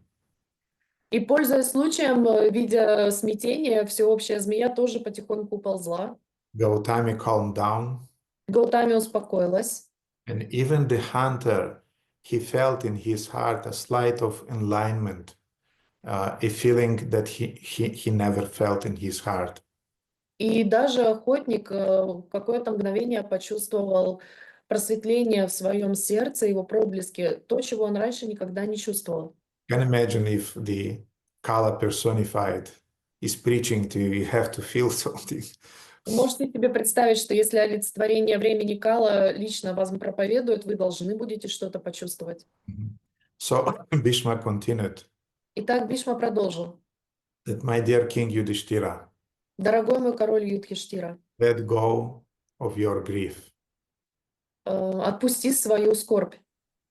People go either to hell or to heaven as a result of their own deeds. Люди отправляются в ад или в рай в результате своих собственных поступков. You got involved into this war because you had to do your duty before Krishna. Ты был вовлечен в эту войну, потому что ты должен был выполнить долг по отношению к Кришне. It wasn't because of malice or revenge from your side. Это не было из-за мести с твоей стороны. You did not kill all those warriors. Ты не убил всех этих воинов. No, those warriors they were reaping the fruits of their own deeds. Нет, эти воины, они пожинали плоды собственных действий, which were brought to them by the time personified by Kala. которые были доставлены им олицетворением времени Кала. So this little story has a moral. Итак, у этой маленькой истории есть мораль. That the hunter in this story, he's personifying people who are justice seekers. Что охотник в этой истории олицетворяет людей, которые ищут справедливость. Chronic justice seekers. Хронические искатели справедливости. And justice seekers who are short-sighted. И искатели справедливости узконаправленные, мыслящие узко. Or very, very vengeful by their nature. Или очень мстительные по природе своей. Or just seeking a noble cause to be angry and to demand justice. И те, которые просто ищут причину для того, чтобы гневиться и таким образом искать справедливости. And they are just seeking a cause, noble cause, to become the judge. Они просто ищут благородную причину для того, чтобы осуждать. And it's very interesting that sometimes the things that these justice seekers are saying, I mean, they're correct. И очень интересно, что вещи, которые говорят эти искатели справедливости, они верны. Иногда. Иногда. But just because they have this mentality that I want to be the judge, I mean, you feel a kind of like disgusted. Но только из-за того, что у них есть этот менталитет, что они хотят быть судьей, вы чувствуете отвращение. The cause may be noble. Причина, возможно, благородная. But because this chronic justice seeker is involved in this issue and he is promoting his own issue, you got disgusted and you don't want to get to be involved. Но поскольку есть определенная issue, как причина, по которой он это делает, он вовлечен в эту причину, он в ней копается, вы чувствуете некое отвращение. So then Gautami in this story is referring to people who, like Yudhishthira, they have the tendency to blame themselves for everything that is happening in life. А Гаутами, она представляет собой тех людей, которые постоянно винят себя за все, что происходит в этой жизни. Now, we have to have conscience. Итак, у нас должно быть сознание, осознанность. Нет, у нас должна быть совесть. Conscience. Conscience означает совесть. We have to have conscience. У нас должна быть совесть. And we have to feel guilty when we are doing stupid things. И мы должны чувствовать себя виноватыми, когда мы совершаем глупые вещи. But feel guilty for 10 minutes. Но чувствовать себя виноватым 10 минут, Нет, чувствуй себя виноватым или на виноватой. протяжении 10 минут, And then draw your lessons from the mistakes you have done. потом выноси уроки из тех ошибок, которые ты совершил, And then just leave and don't repeat the same mistakes. а потом просто живи и больше не повторяй таких ошибок. But no, we have the tendency to cry eternally Но for нет, the mistakes we have done in the past. у нас есть эта склонность вечно страдать из-за ошибок, которые мы совершили в прошлом. And we have to grieve and to blame ourselves. И мы хотим скорбить, и мы хотим обвинять себя. And the pinnacle of our inner enjoyment is when we suffer and the close people around us also must suffer. И у нас есть этот пик такой ситуации, когда мы сами должны страдать, и люди, которые нас окружают, близкие люди, также должны страдать вместе с нами. We should understand that this type of grief is in the mode of ignorance. Мы должны понять, что такого типа страдания, оно находится в гуне невежества. This type of grief is paralyzing us and is drawing us of creative energy. Такой вид страдания нас парализует и вытягивает нас из креативной, созидающей энергии. Again, things are happening because of the law of karma. И еще раз, вещи происходят по закону кармы. And when some injustice is made to you, don't suffer excessively. И когда происходит какая-то несправедливость с вами, не страдайте чрезмерно. You have the right to become frustrated. У вас есть право быть расстроенным. You have the right to try to oppose the frustrating situation. У вас есть право противостоять ситуации, которая вас расстраивает. But do it shortly and then go on in your life. Но сделайте это коротко и продолжайте идти по своей жизни. So the general mentality of a devotee Итак, общий менталитет преданного in this sort of situations в такого рода ситуациях is nicely expressed by Lord Brahma in the famous Bhagavatam verse. очень красиво описан Господом Брамой в знаменитом стихе Бхагаватам. Do you have a clue what verse I'm referring to? У кого есть какая-то догадка, о каком стихе я говорю? Nobody. Okay. Никого.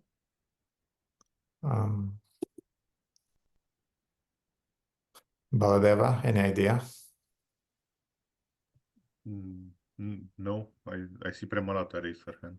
Oh, Premalata. Where is Premalata? Just a second to see her. There, Premalata. Care este versetul? Tenu campam, susami xamano, punjarna evatma kritam vibakam, shidvadva porbir. Vidadhan namaste. Vidadam namaste. Jiveta yamukti. Nu știam mai bine, da. Jiveta yamukti pade sadaya bak. Mulțumesc. Yes, this is the verse. Every devotee should know this verse. Да, это стих, который должны знать все преданные. 10:14:8 from Srimad Bhagavatam.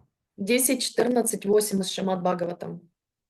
My dear Lord, one who earnestly waits for you to bestow your costless mercy upon him. Мой дорогой Господь, тот, кто смиренно ждет, когда ты прольешь на него свою беспричинную милость.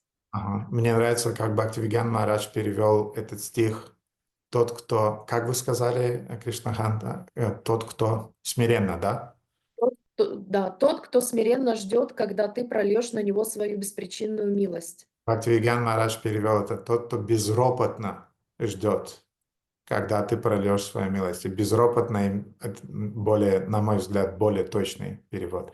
Anyway, it's a Russian translation. Bhaktivinoda Maharaj translated it in a more nice way than the translation they have in the Bhagavatam. So Maharaj translated it in a way that it sounds like the one who is not rebellious, or the one who is not retaliating for things that are happening with him. So not just humbly tolerates, but who is not retaliating for things that are happening with him, and waits for you to bestow your costless mercy upon him, all the while patiently suffering the reactions of his past misdeeds and offering you respectful obeisances with his heart, words, and body, is surely eligible for liberation, for it has become his rightful claim. Терпеливо снося все последствия своих прошлых ошибок и почитая тебя в сердце словами и телом, несомненно достоин освобождения, которое становится его законным правом. Tatenu kampam sushamikṣamano bunjane vatma kritvak. Kritam vipakam kritvakva purbirivdadam namaste. Jivetaya mukti padeya sadaya bhak. So, in other words, that's what exactly Bhishma was trying to teach Yudhishthira. И другими словами, это то, чему Бишма пытался научить Юдхиштиру. That's what Bhishma is trying to teach us also through his words in Srimad Bhagavatam. И это как раз то, чему пытается научить Бишма также и нас через его слова в Шримад Бхагаватам. When he is speaking about the eternal time that is behind all the things that are happening. Что за всем стоит время вечное, которое находится за всеми вещами, которые происходят в этом мире. And the time who is Krishna personified, sending us the reactions for the deeds that we have done in the past.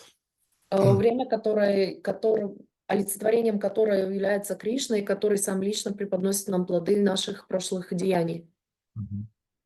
So, thank you very much, dear devotees, for being patient listeners. И спасибо вам, дорогие преданные, за то, что вы были терпеливыми слушателями. And I'll bookmark the next verse that we'll read next Friday. Я помечу следующий стих, который мы прочитаем в следующую пятницу. We'll start with the 16th. Мы начнем с 16 стиха. Which Bhishma Deva will openly say that actually Krishna is behind everything. В котором Бишма напрямую скажет, что на самом деле Кришна стоит за всем. Everything is happening because of Krishna's plan. Все происходит согласно плану Кришны. But that we'll discuss next Friday. И это мы с вами обсудим в следующую пятницу. Do you have any questions? Maybe something wasn't clear in the today's discussion, and let's clarify it. И если у вас какие-то вопросы, если что-то было непонятно в сегодняшнем обсуждении, давайте с вами это обсудим. So, Krishna Kanta, please. У меня снова глупый вопрос. Если справедливость, если мы не должны искать справедливости, ну, почему тогда существует Махарадж, Юдхиштира? Почему так сильно на этом ставится акцент? Ну, я коротко, чтобы не впускаться в подробности, возможно, вы мне объясните, потому что иначе смысла тогда нет в их существовании и в целом кармы. It's a question about the justice. If we should not look for justice anywhere, if everything is by the mercy of Lord and stuff, why we have Yudhishthira, why we have Yamaraj, and why there are so many points in spiritual texts about justice itself? Krishna Anta, with all respect, but you were not attentive. Кришна Канта, со всем уважением, но ты не была внимательна. I intentionally pointed out Я специально на это указал. that you may have a natural psychological reaction to demand justice. У вас должна быть, вы можете иметь естественную психологическую реакцию для того, чтобы требовать справедливости. But it should not be excessive. Но она не должна быть чрезмерной. It should not become chronical. Она не должна быть хронической. You should not transform yourself into a chronical justice seeker in life. Вы не должны превращать себя в хронического искателя справедливости.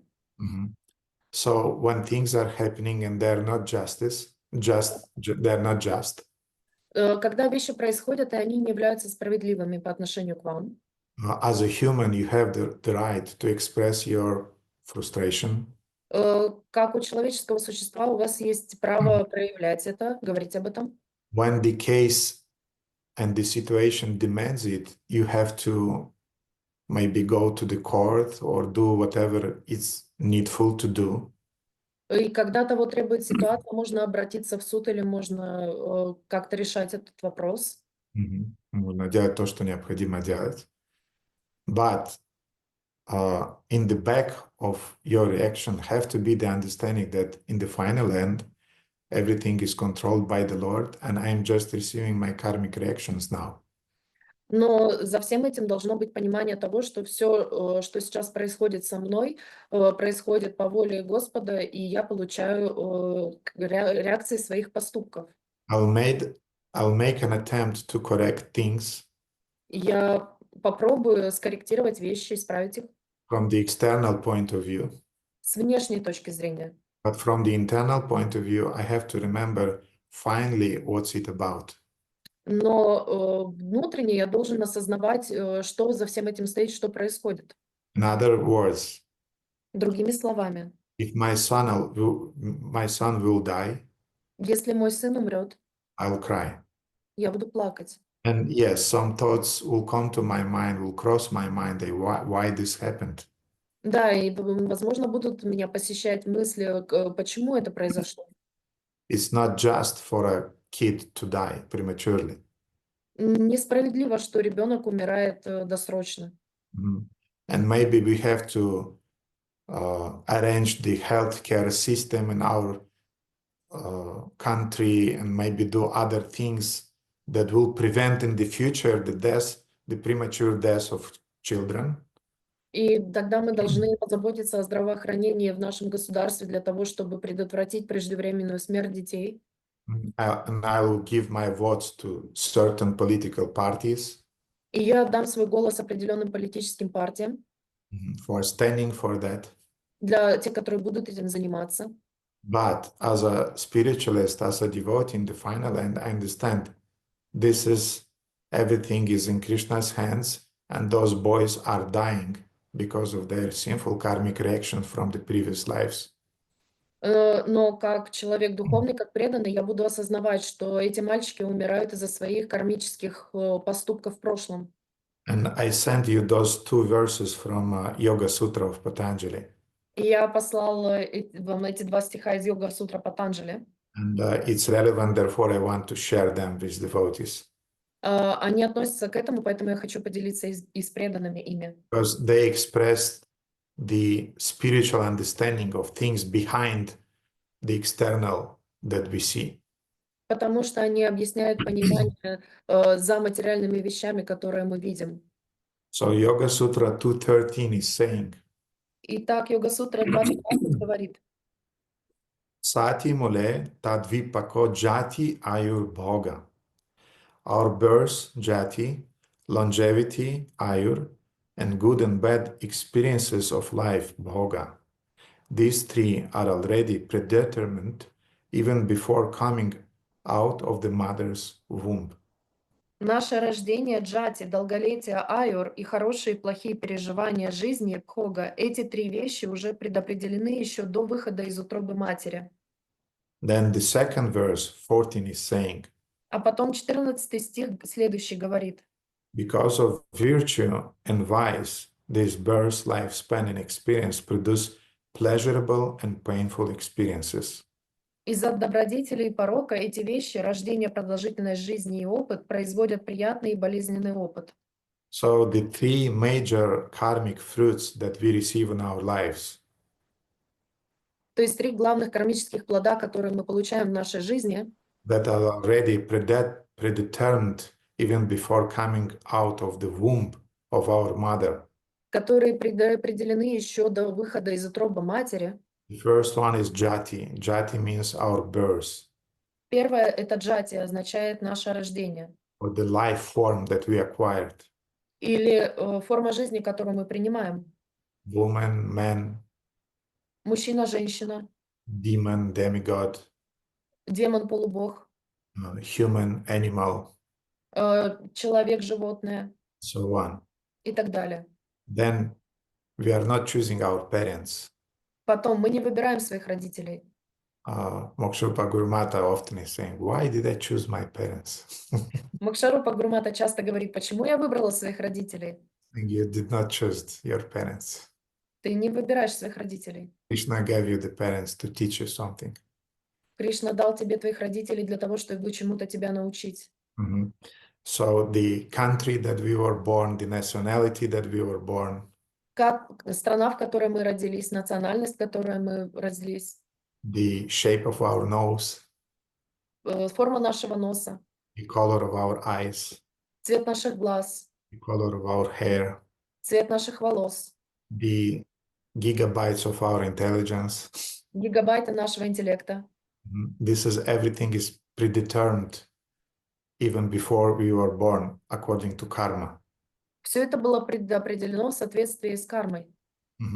Therefore, the body in Sanskrit is called karma chitta, Поэтому тело на санскрите называется кармачита, the personification of the accumulated karmic reactions. олицетворение накопленных кармических реакций. Yes, your body is karma chitta. Да, ваше тело является кармачитой. Then the second element that is described in these verses И следующий элемент, второй, который описан в этом стихе, is called ayu, называется аюр, like in Ayurveda, как в аюрведе, which means life, longevity, lifespan. которое означает жизнь, долгожительство, продолжительность жизни. And it includes also, besides longevity, it also includes И помимо долгожительства, это продолжительности жизни, оно включает в себя, how healthy we are, насколько мы здоровы, the quality of peace that we feel in life, качество умиротворения, которое мы чувствуем в жизни, the level of intelligence also. уровень интеллекта также. And the third element was bhoga, И третьим элементом была бхога, the totality of pain or happiness that we feel in our lives. сумма счастья или несчастья, которое мы чувствуем в наших жизнях. This is all, everything is predetermined by our former past deeds. Это все предопределено нашими прошлыми поступками. We have to remember that. Мы должны помнить об этом. But it doesn't mean that if our, I don't know, neighbor, Но это не означает, например, что если наш сосед he is burning our door, сжигает нам дверь, then we don't go to the court. что мы в суд не идем. We go to the court. Мы идем в суд. But we remember that in the final end, I received some karmic reaction, and now just to not encourage him to repeat that stupid thing, I'll go to the court. But if I'm winning in the court, fine. If I'm not winning in the court, also fine, because I just received a letter that I wrote many lifetimes back. Это не означает, что мы не пойдем в суд, если он нам подожжет дверь, да, мы туда пойдем, но в то же самое время мы будем осознавать, что я получаю сейчас кармические реакции за свои прошлые действия, и для того, чтобы предотвратить еще одно поджигание от соседа, я пойду в суд, но если я проиграю, все нормально, и если я выиграю, тоже все нормально, потому что это было предопределено. I'll do my human duties Я буду исполнять свои человеческие обязанности without inner attachment, hate, or repulsion. без внутренней привязанности, состояния гнева или импульсивности.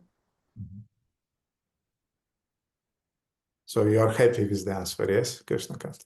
Very, very happy. Очень довольна ответом, спасибо. Okay, I'm happy that you are happy. Okay, Я рада, что ты рада. Екатерина.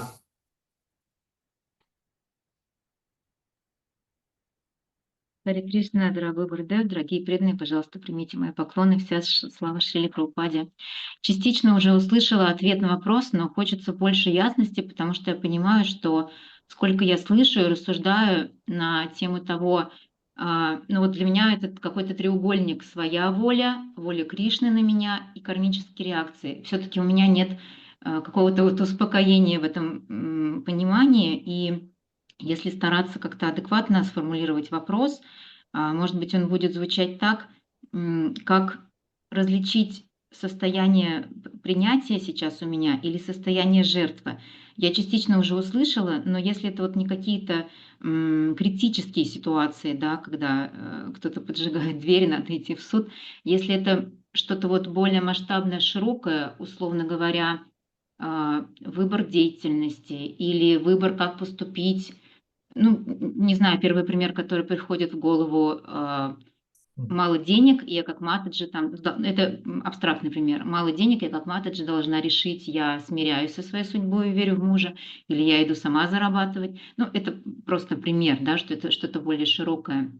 Вот как мне понять, сейчас вот у меня состояние, если я решаю, что я принимаю свою судьбу, да, я принимаю, что я думаю, что я принимаю, что Кришна дает, действительно ли я приняла, или все-таки я в состоянии жертвы, что, ну, вот ситуация такая, моя карма, моя астрология, моя аюрведа такая. Вот я немножко не до конца уверена, что я всегда честна с собой в такие моменты. Как понять, как быть с собой, ну, честным, и что это на самом деле, это мое принятие, я его, правда, уже натренировала, или все-таки я себя обманываю и ну, как бы притворяюсь преданной, а на самом деле я просто опять играю в жертву, потому что такие игры, они правда есть, они очень часто есть. So the question was already answered in a way by Gurudev. Mataji is asking about our own will of Krishna or karmic reactions, and this game of those, because it's very hard to distinguish where is the state of acceptance and where is it's very thin fringe with the state of victim about which Gurudev was saying. And when it comes to someone puts on fire your door, it's understandable. But when we go to some more big situations, like to choose your profession or to do some major deed, what we should do. For example, a very wise example about Matajis, when you don't have enough money and you have the belief in your husband, or you have to go and work by yourself. So is it the will of Krishna, or is it the state of a victim? This is my karma, this is my Ayurveda, this is my astrology. So you have to be very honest with yourself in this regard, to not go into this state of victim, or in other case, to not impose yourself to be a devotee when actually you are just victimizing yourself. So how to distinguish all this? As I said, we have two considerations that we have to keep in mind when we are taking decisions in life. Как я уже сказала, у нас должно быть два главных принципа, которые мы принимаем во внимание, когда мы что-то решаем в своей жизни. One consideration is the karmic reactions. Первое — это кармические реакции, The second one is dharma. а второе — это дхарма. Dharma means duty. Дхарма означает обязанность. So in other words, Ekaterina, you try to understand your duty and what's proper for you to, according to your duties. Другими словами, Екатерина, ты пытаешься понять свои обязанности и должна понять, что включает в себя твои обязанности. And what is your duty, and what is your just tendency to remain caught in this victim mentality. И ты должна понимать, где твоя обязанность заканчивается, начинается склонность к тому, чтобы ощутить себя в этом умонастроении невинной жертвы. And what I want to say is that the more devotee advance to the mode of goodness, the more clear for him or for her becomes regarding his or her duty in this particular situation. Я вам хочу сказать, что чем больше преданный прогрессирует в гуне благости, тем более ясным для него становятся его обязанности, его дхарма в той или иной ситуации. Mhm. Because different situations require different reactions. Потому что разные ситуации требуют разной реакции. And how to say, two persons in almost the same situation, they'll have different duties. Два человека в абсолютно одинаковой ситуации будут иметь разные обязанности. Therefore, you formulated your question quite generally. Ты очень, в общем, свой вопрос сформулировала. So this is the general answer И поэтому тебе такой общий ответ будет дан. that you take in consideration your duties, your dharma. Ты принимаешь во внимание свои обязанности, свою дхарму. A woman has dharma, У женщины есть дхарма, a mother has a dharma, у матери есть дхарма, a wife has a dharma. у жены есть дхарма. Then don't forget you as a devotee also have a dharma. И не забывай, что у тебя, как у преданной, также есть дхарма. Then you as a citizen you also have a dharma. И как у гражданина у тебя тоже есть дхарма. And you have to reconcile which dharma now is more prominent and requires me to act according to these dharmic principles. И ты должна понять, какая в этой конкретной ситуации превалирует дхарма из всех дхарм, которые у тебя есть, и действовать в соответствии с ней. The more experienced is a devotee, the more clear is for him or for her what is her duty now in this certain situation. Чем более продвинут преданный, тем лучше он видит, как ему действовать в той или иной ситуации конкретной. And till we will come to that level, И пока мы до того уровня не дойдем, don't be shy to address the devotees who have this sense of duty and the mode of goodness in life to take their advice. не стесняйся подходить к преданным, которые достигли этого уровня гуни благости, и они осознают свою ответственность, свои обязанности, и они поделятся с тобой своим советом. Don't be shy to address devotees who are your well-wishers, Не стесняйся спрашивать преданных, которые являются твоими благожелателями, who are not envious of you, которые тебе не завидуют, and who are really advanced. и которые по-настоящему являются продвинутыми. Their advice will teach you to stand on your proper legs in life and in time to take your own decisions according to your dharma. И такие преданные помогут тебе встать на ноги, стать более продвинутой и самостоятельно в будущем принимать правильные решения в соответствии с твоей дхармой. They'll tell you that, Ekaterina, now you are turning on your victim mentality. Они тебе скажут: Екатерина, сейчас ты включаешь свой менталитет жертвы. Or, I don't know, for example, Prana, now you are turning on your hero mentality, you want justice and this and that. Или Прана, Прабhu, сейчас ты включаешь свое умонастроение героя в этой ситуации и ищешь справедливости.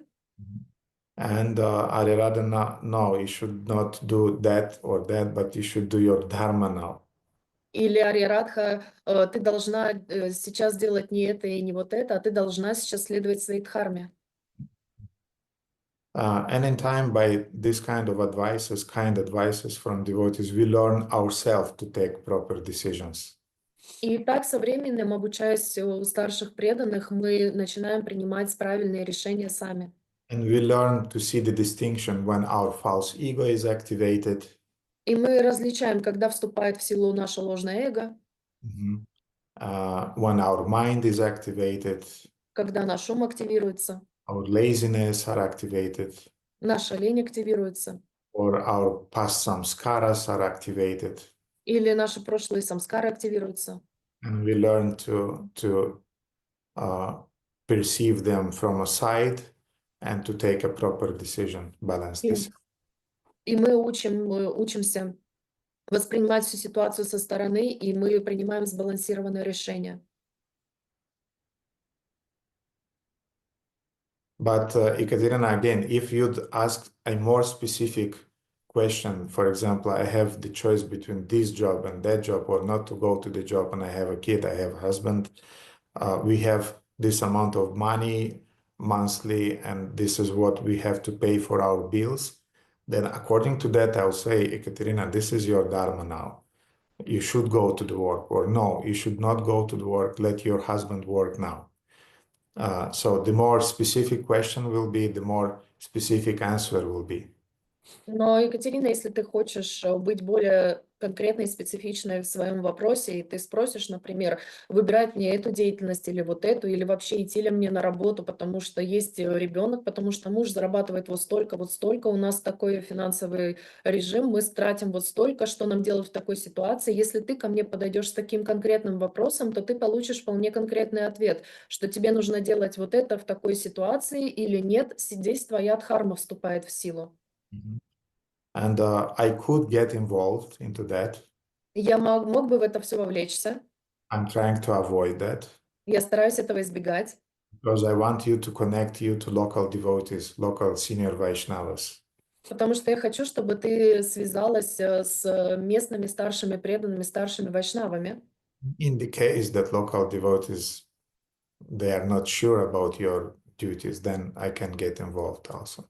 И если старшие преданные не могут решить, как правильно тебе поступить в данной ситуации, какие обязанности тебе нужно исполнять, я тоже могу в это вовлечься и помочь тебе с этим. But I'm quite confident in your intelligence, and I'm sure you'll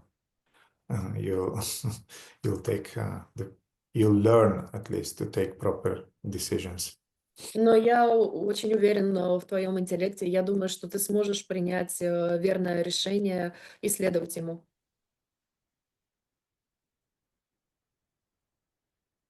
Спасибо большое. На самом деле, ну, пока нет внешней какой-то конкретной ситуации, но в уме почему-то есть тревога, ну, как вы уже сегодня говорили, за прошлое.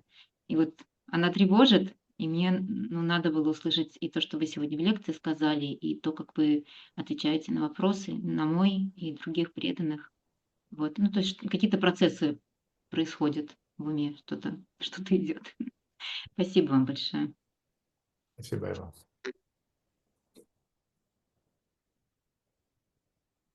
Okay, Arirada. Hare Krishna, Gurudev. Thank you very much for the lecture. I have two questions. Maybe I ask first and you tell me then if I can ask the question.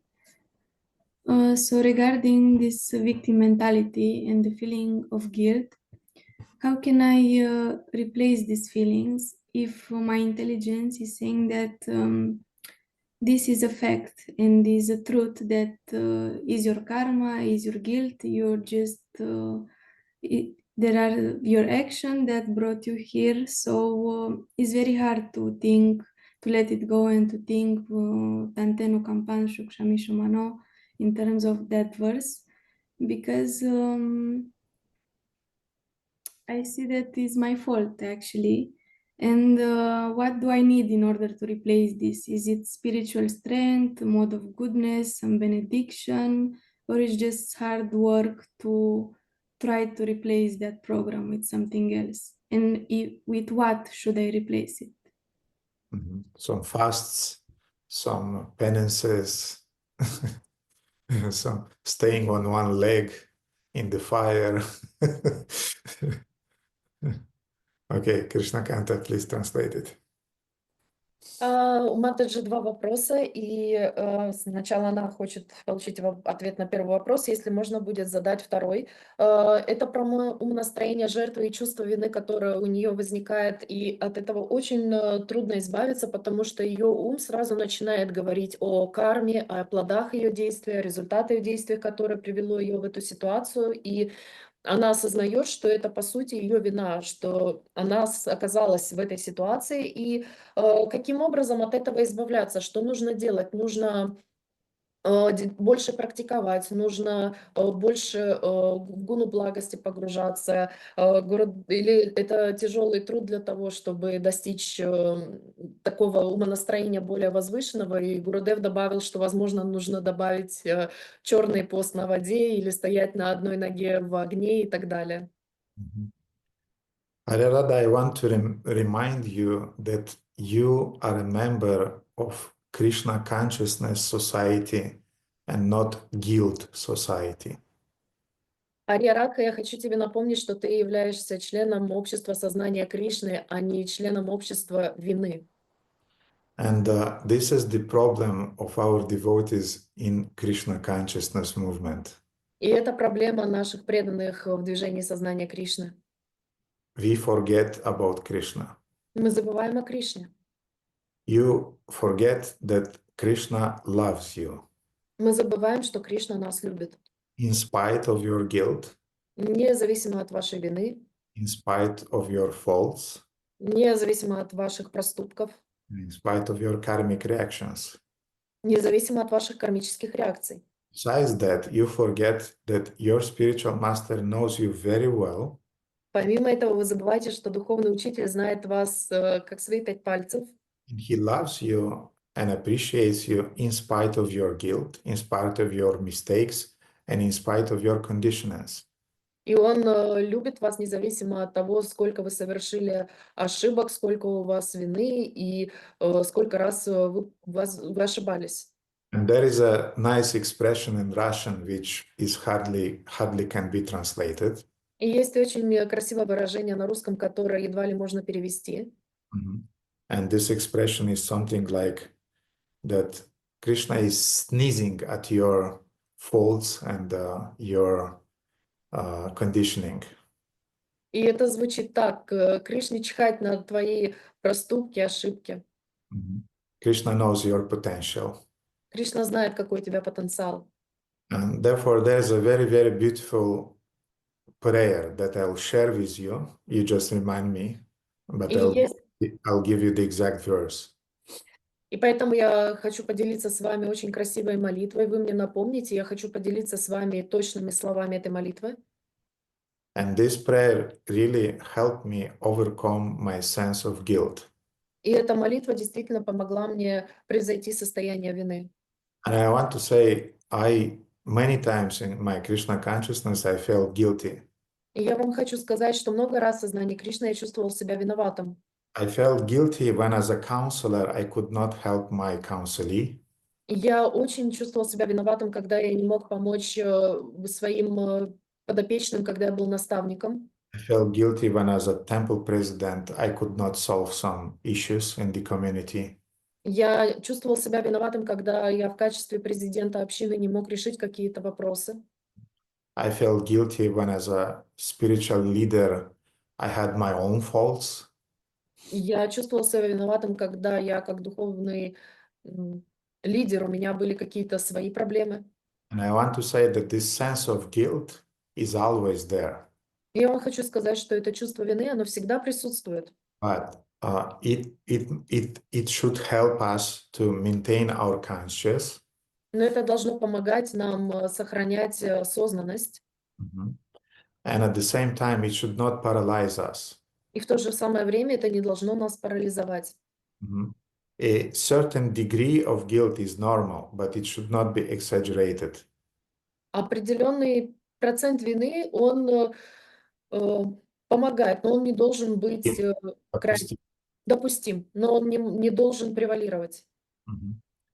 And therefore, again, Krishna is loving his devotees in spite of our faults. Поэтому еще раз, Кришна любит своих преданных, несмотря на наши ошибки. Вопреки. And the spiritual master has the same attitude. И у духовного учителя такое же отношение. Because he is seeing the potential. Потому что он видит потенциал. And the prayer that has helped me during the years to get rid of this sense of guilt is the following prayer of Yamunacharya. И эта молитва, которая мне помогла на протяжении стольких лет избавляться от чувства вины, это молитва Ямуначарьи, она следующая. Na dharma nishtosmi na chatmavedi na bhaktimam stvashchara naravindam. Akinchano nanyagatik sharanya tvatpadamulam sharanam prapadye. Na dharma nishtosmi means I don't know what is dharma. Это означает, я не знаю, что такое дхарма. Nishta means I'm not steady, even if I know I'm not steady in my dharmic duties. Ништа означает, что даже если я знаю об этом, то я не последователен в своих кармических обязанностях. Na chatmavedi, I forget about being an eternal soul and I identify with my body. Я забываю, что я обусловленная душа, и я идентифицирую себя со своим телом. Beside that, na bhakti naravindam, I even don't have proper devotion to your lotus feet. И помимо этого у меня даже нет достаточной преданности твоим лотосным стопам. Akinchana means that I even, from the material point of view, I'm nothing. А кинчана означает, что даже с материальной точки зрения я являюсь ничем. But in spite of all of those disqualifications, Но несмотря на все эти дисквалификации, Nanyagatik Sharanya, I still don't have any other shelter. у меня нет другого прибежища, кроме тебя. Tvatpadamulam Sharanam Prapadya. Therefore, I'm surrendering to you completely. Поэтому я полностью предаюсь тебе.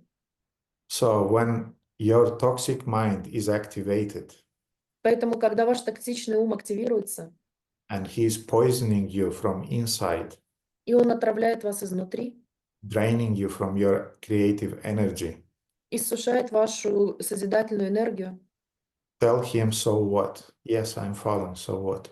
скажите ему: да, я падший, и что с того? Yes, I'm not qualified, so what?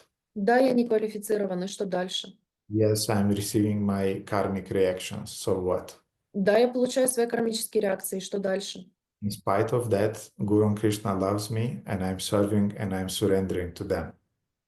Вопреки этому мой гуру и Кришна любят меня, и я предаюсь им, я следую им. And this means to be Krishna conscious and not guilt conscious. И это означает быть осознанным о Кришне, а не быть осознанным о вине. Therefore, dear devotees, it's addressed not only to Arirada, because everybody has this tendency. Поэтому, дорогие преданные, я сейчас обращаюсь не только к Ари Радхе, но есть у всех преданных эта склонность. You are members of Krishna conscious society, not guilt society. Вы являетесь членом сознания Кришны, а не членом сознания вины.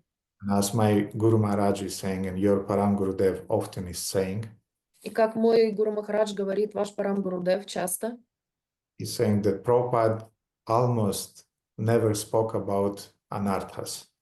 что Прабхупада практически не говорил никогда об анартхах. Nowadays, we have these long seminars, anarthas such and such, the color such and such, the weight is 300 grams or 500, like, like doctors when they are making this deception, what is it called? After the death, the doctors are making this autopsy, yes. Да.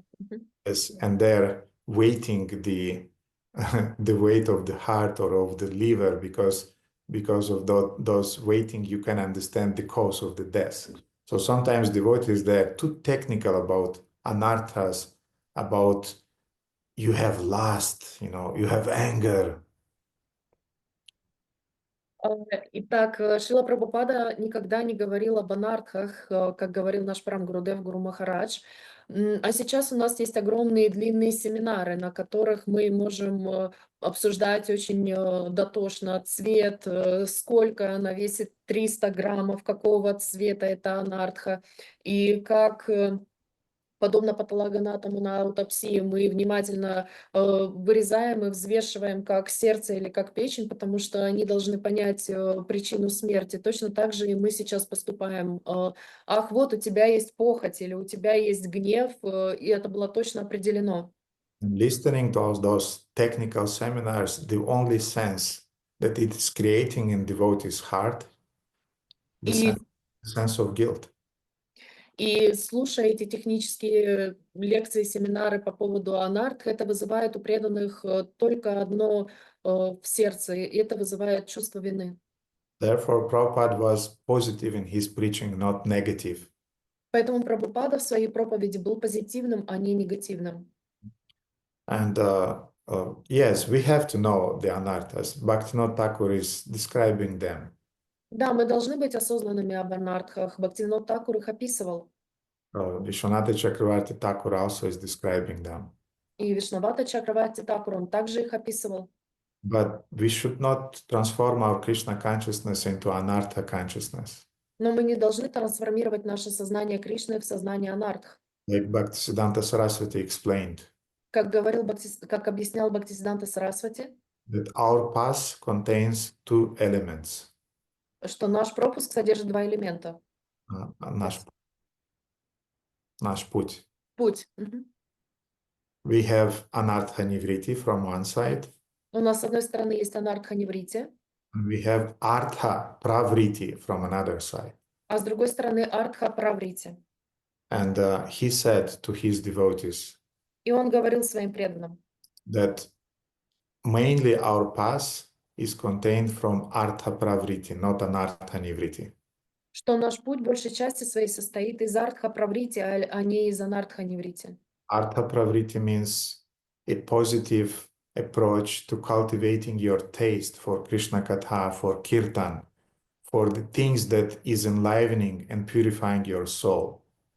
И артха праврити означает сознательное культивирование вкуса к сознанию Кришны, Кришне Катхе, к Киртану, то, что может очистить ваше сердце. And to the degree that you'll acquire a deep taste for Kirtan, for Krishna Katha, for listening about Krishna's pastimes, to that degree you'll get rid of your anarthas. Don't worry, it will happen. И в той степени, в которой мы будем развивать чувство вкуса к сознанию Кришны, Кришне Катхе, к Киртанам и к слушанию о прошлых играх Кришны, с той степени будет очищаться наш ум и наше сознание от тех самых анартх. Не беспокойтесь об этом, это произойдет. So you've been at that seminar that I gave a few months before about our inner toxic critics. I gave it here in Bucharest. Вы были на том семинаре, который я здесь проводил в Бухаресте, о нашем внутреннем токсическом критике. So you have to kill that critic inside of you, and you have to grow up a devotee inside of you. Вы должны убить, извести этого внутреннего критика в себе, и вы должны взрастить преданного.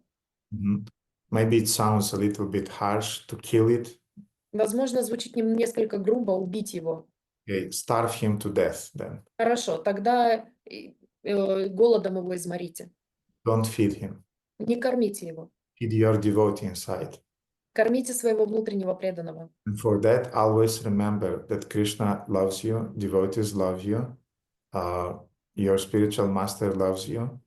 И для этого нужно помнить, что ваш духовный учитель любит вас, Кришна любит вас, преданные вас любят. And akinchana nanyah gatik sharanya. In spite of my faults, I'm still surrendering to you, Krishna, and I know that you'll accept me. И вопреки этому я знаю, Кришна, что ты меня любишь и что ты меня принимаешь. We don't believe often that Krishna is a loving God. Часто мы не верим, что Кришна является любящим Богом. We think that this is a too Christian concept. Мы думаем, что это слишком христианский концепт. But no, Krishna consciousness is about bhakti. Но нет, сознание Кришны, оно об бхакти. It's about bhakti from the side of the devotee towards Krishna. Это о бхакти, которое идет от преданного к Кришне. It's also about the bhakti from the side of Krishna towards devotee. И также о бхакти со стороны Кришны к преданному. And it's interesting, in our Vaishnava tradition, we are speaking more about bhakti from the side of a devotee towards Krishna. И очень интересно, что в нашей вайшнавской традиции мы говорим больше о бхакти, которая идет от преданного к Кришне. And in the Christian tradition, they are speaking more about bhakti from the part of Christ, of God, towards the jiva. А в христианской традиции говорится больше о бхакти, которая идет от Бога к дживе. But А- if we carefully study Srimad Bhagavatam, we'll see that Bhagavatam is keeping a very, very fine balance between these two. Но изучая Шримад Бхагаватам, мы осознаем и видим, насколько точно соблюден этот хрупкий баланс, и он очень точно поддерживается. So the more you study Krishna Katha described in Bhagavatam, the more Arya you'll be grounded in your conviction that Krishna is loving you. Поэтому, Арья Радха, чем больше ты будешь изучать Кришна Катху в Шримад Бхагаватам, тем больше ты углубишься и обоснуешься в том убеждении, что Кришна любит тебя.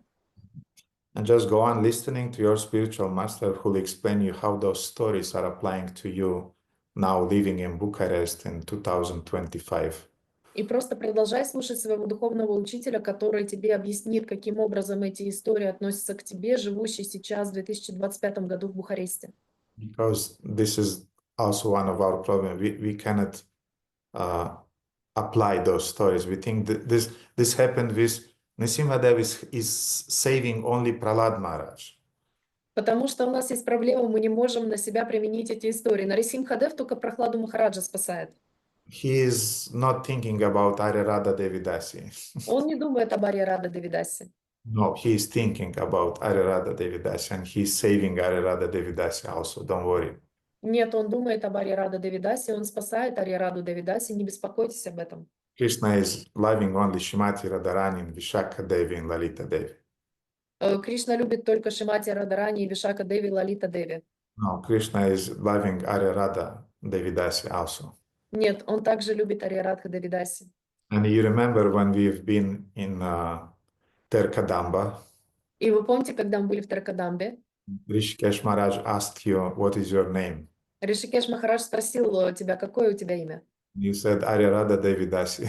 Ты сказала Арья Рада Девидаси. Said not Devidasi, Arya Radha Gopi. Не Девидаси, а Арья Рада Гопи. And we laughed. Мы смеялись. But he said a very important truth. Но он сказал очень важную истину. Это истина на вырост, как сказать Кришнаканта по-английски, я не знаю, но... Anyway, it's a truth that you'll have to realize in the future. Это истина, которую вы сможете осознать в будущем. But still it's a truth. Но, тем не менее, она является истиной.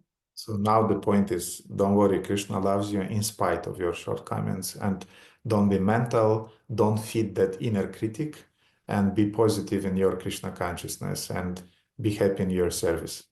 Поэтому не взращивай в себе этого внутреннего токсичного критика. Будь внимательной, будь осознанной о Кришне.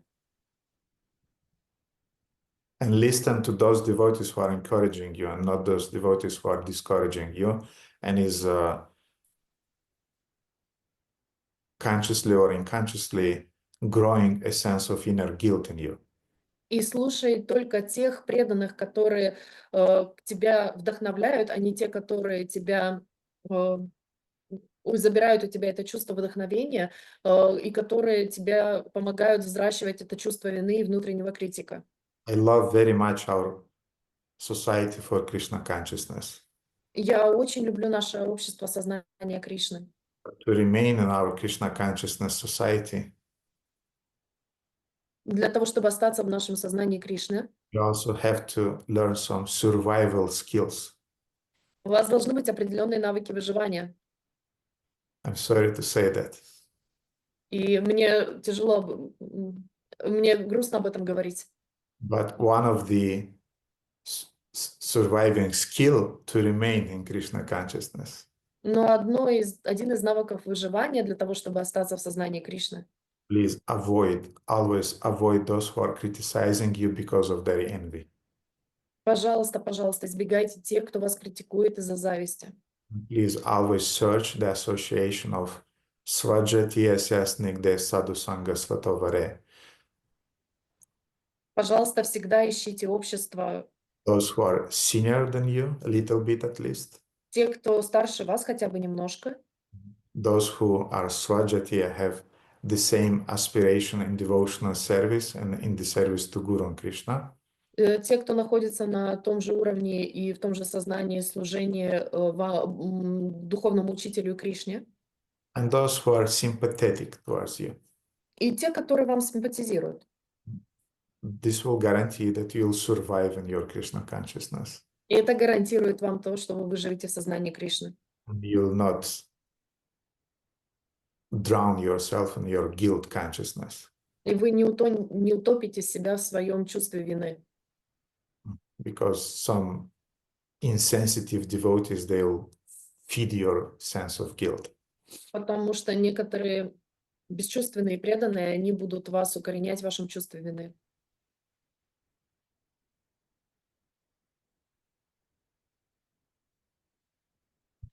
Окей, Виджай Симха Прабху, очень рад вас видеть. Харе И Кришна, Рахаэль Доброго. у вас поднята рука, Здравствуйте. хотели что-то Да, спросить? Окей. да. Хотел сказать спасибо вам за ваше общение, за лекцию, это прям очень вдохновляет, здорово. И я хотел уточнить по поводу момента вот этого поиска истины, да, то есть справедливости. Да. То есть как понять границу, когда я могу искать справедливость, когда нет. Да, потому что когда мы, даже есть пример пандавов, их там в лес выгнали, там что-то это, они, в принципе, пытались получить власть, им не получилось. А вопрос в том, что как понять вот границу, докуда мне нужно искать справедливость, а когда я могу в этом остановиться. Потому что, ну, как пандавы, да, пример, что у них было столько проблем с тем, чтобы получить, вот, прийти, кстати, к власти. И при этом они могли же остановиться, сказать, что, ну, не судьба. Так как вы говорили, что я понял, что и принял судьбу, как бы все, и я как бы и ушел от власти. А когда вот мне нужно попробовать дожать, как у Прабхупады, да, в Джуху, когда он боролся, он же там не остановился.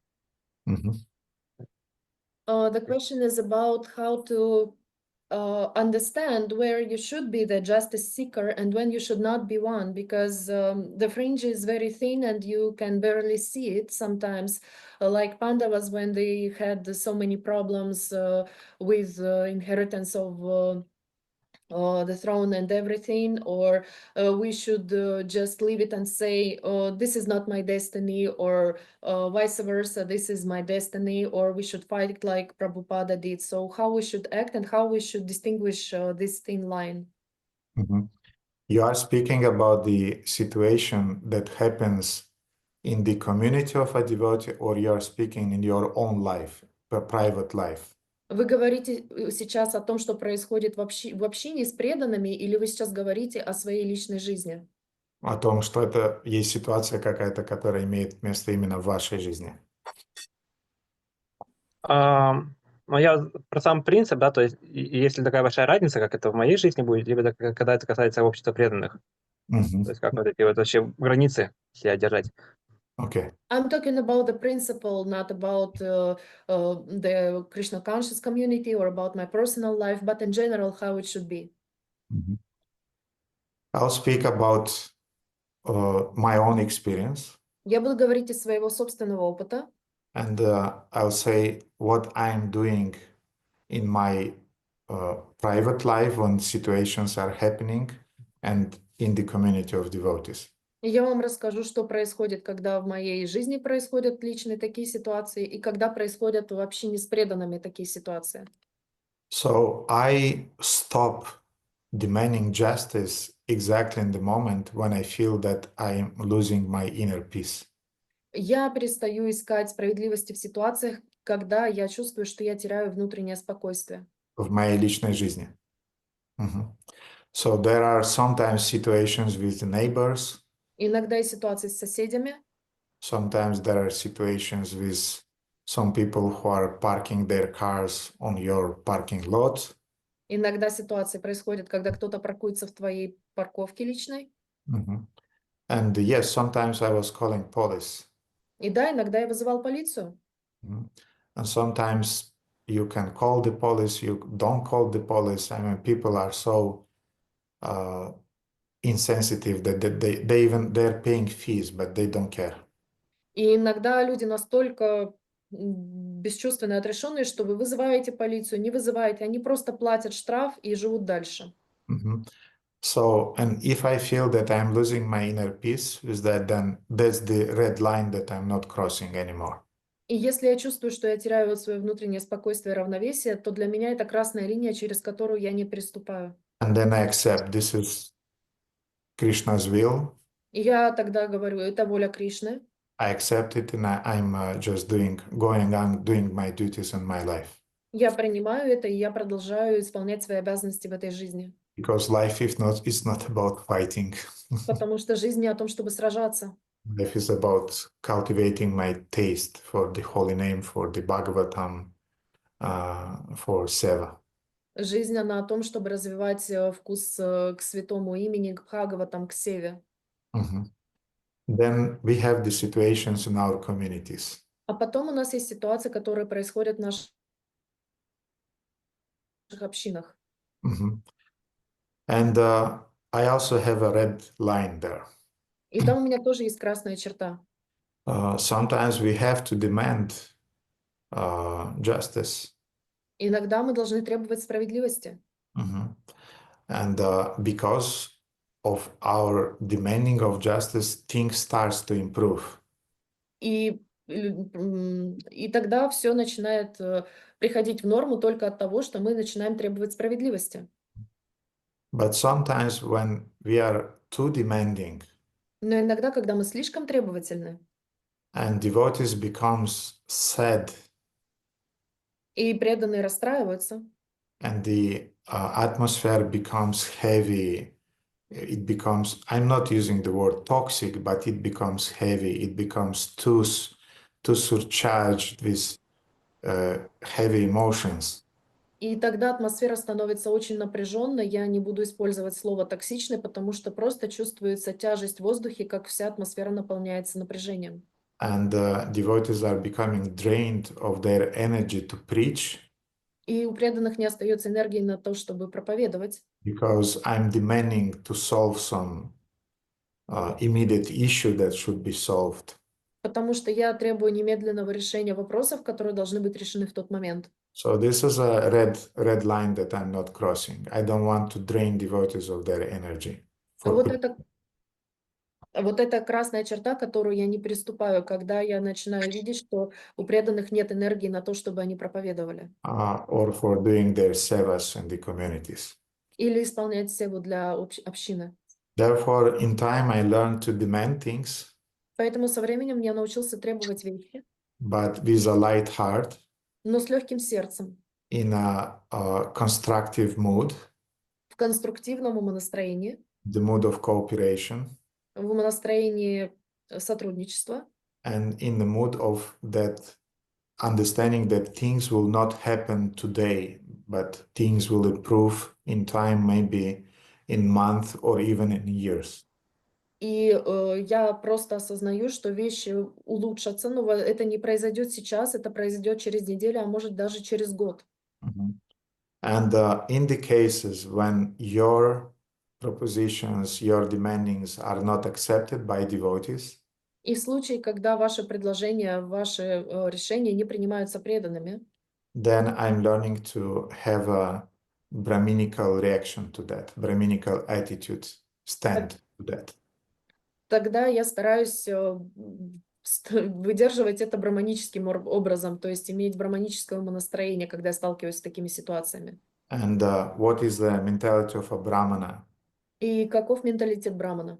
He is giving suggestions, Он предлагает, he is giving advice, он советует, but he's not attached to the implementations of his advices. но он не привязан к тому, чтобы его советы претворяли в жизнь. He has done his Brahminical duty, Он исполнил свой брахманический долг, but he is not interfering with the free will of the person to whom he gave the advice. но он не вовлекается в свободу воли человека, которому он дал этот совет. So that's my stand and my, how to say, my own position regarding how to solve this kind of situations when we have to demand some justice, but at the same time we should not cross some certain line. И такова моя позиция, мое мнение по этому вопросу, когда мы должны что-то требовать, когда мы должны искать справедливость, но тем не менее мы не должны пересекать эту красную линию. Мгм. Джанни Симхапрабху, что-то еще по этому поводу? Ну, я хотел уточнить, да, правильно понял. То есть вот эта красная линия, это как раз-таки пока это не мешает либо моей духовной практике, да, либо чужой духовной практике. Да, Если это начинает мешать, то как бы тут уже надо остановиться. да. If I understood Всё. correctly, this red line is something that interferes with my spiritual practice or with spiritual practice of the other people. Yes, it is so. And don't forget one thing.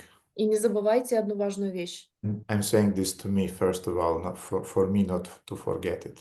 Я в первую очередь себе это повторяю, чтобы об этом не забыть. Relationships are most valuable than the sense of justice. Отношения гораздо более важные, чем чувство справедливости. Sometimes you may win justice and arrange things to be solved in a just way, Иногда вы можете добиться справедливости, и все будет устроено так, чтобы эта справедливость восторжествовала. but devotees will remain with a bitter heart. Но у преданных будет тяжело на сердце, And it's not worth it. и оно того не стоит. It's better to remain in good relationship with devotees, and even if things will not work out from the external point of view, but you got the essence, you got the relationship with devotees, which is most valuable asset in our life. И, возможно, иногда лучше выбрать такое положение вещей, что не получилось, не случилось именно так, как вы хотели, не пошло все не по плану, но при этом вы сохранили взаимоотношения с преданными, и тогда вы извлекаете суть, вы берете то, что является самым ценным в нашей жизни, а это взаимоотношения хорошие с преданными.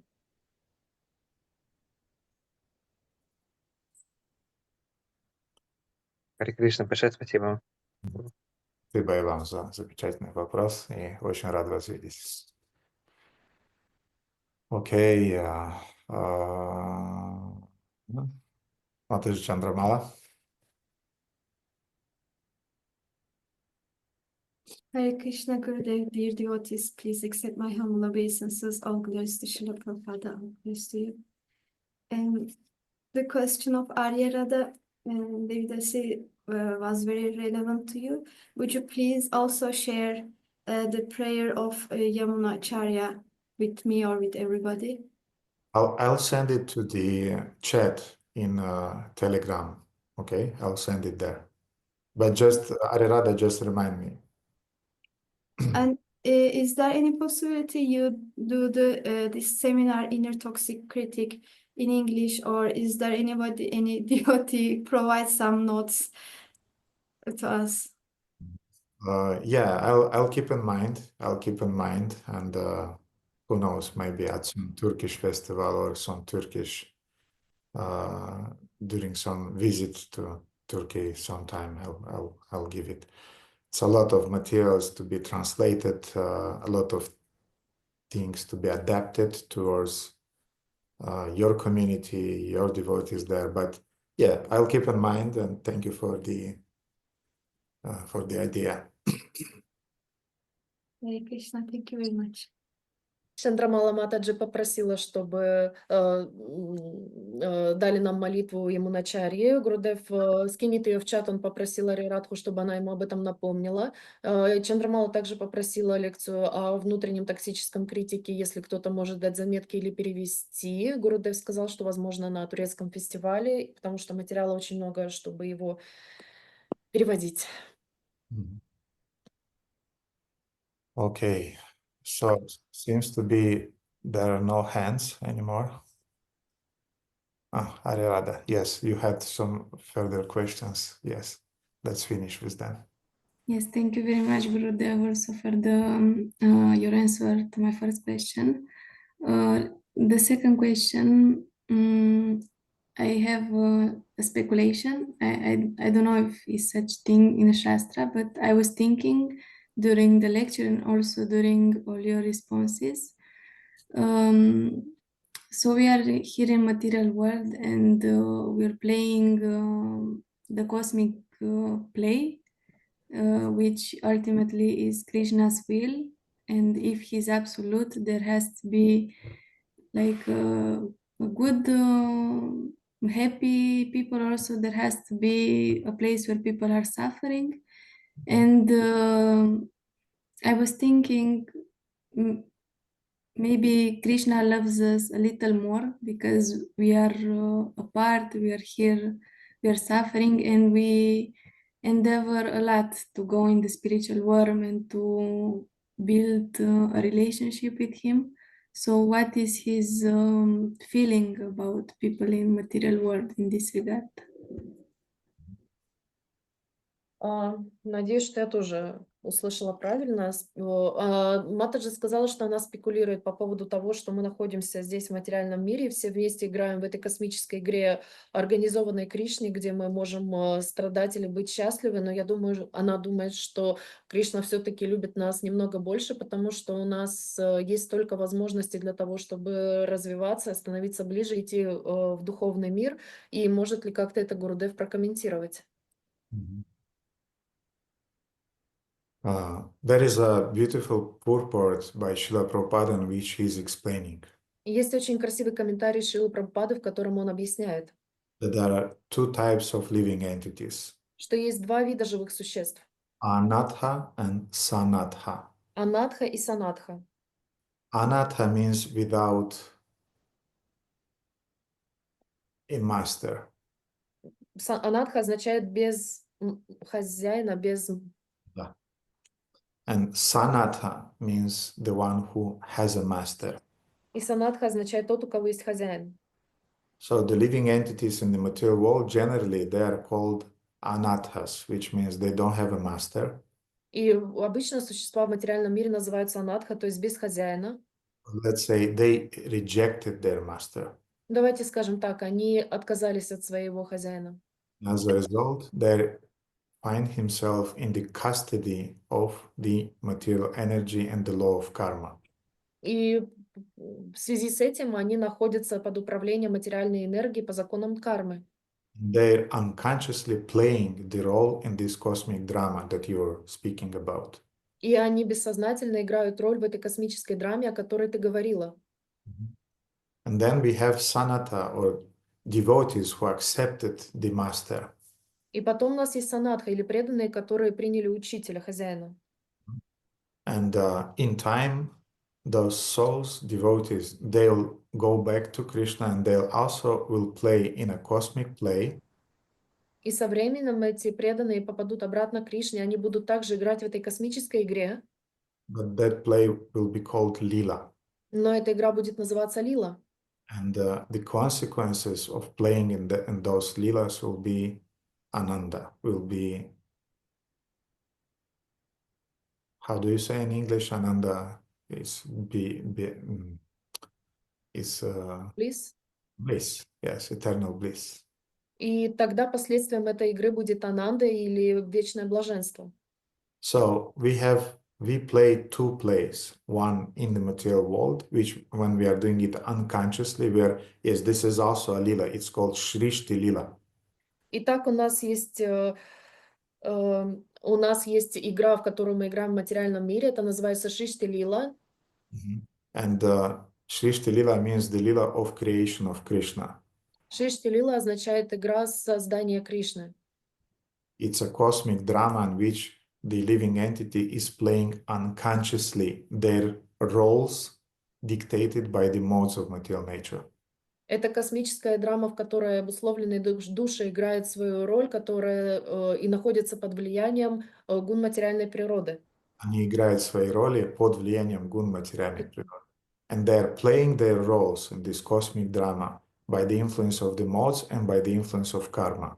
И они играют свою роль под влиянием гун материальной природы и также под влиянием кармы. In the beginning of every of your births, karma is giving you a script. И перед началом каждого вашего рождения карма дает вам скрипт. And like, in a drama, you have to learn the script. И И вы знаете, как и в драме, вы должны знать сценарий. So in the beginning of life, you get a script, it's put in your heart, and you are just playing it. То есть к вам кладется в сердце, закладывается сценарий, и вы играете его. You're doing it unconsciously. Бессознательно вы это делаете. You unconsciously are feeling like a victim. Бессознательно вы чувствуете себя жертвой, You are feeling like a hero. чувствуете себя героем. More or less, you're oscillating between these two extremes in life. Более-менее вы мечетесь между этими двумя крайностями в жизни. And devotees, they have another script.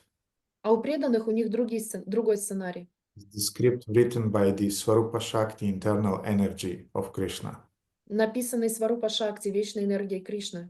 The difference is that the devotee is playing this script in a conscious way, А разница в том, что преданные играют этот сценарий сознательным образом, full consciousness and with full devotion and dedication. с полной осознанностью и полной преданностью и преданием. And Krishna feels pity for the souls who are unconsciously playing their roles in the material drama. И Кришна чувствует жалость по отношению к тем живым существам, которые бессознательно играют в этом драматическом сценарии. And he's feeling compassion. И он чувствует сострадание. He's delegating his compassion to his devotees. И он делегирует свое сострадание своим преданным. Because compassion means to feel the passions, the sufferings somebody is feeling. Так как сострадание означает сострадание, чувствовать чужие страдания. Krishna doesn't have the right to feel the pain У Кришны нет права чувствовать боль, because he have to be happy to serve his happy devotees.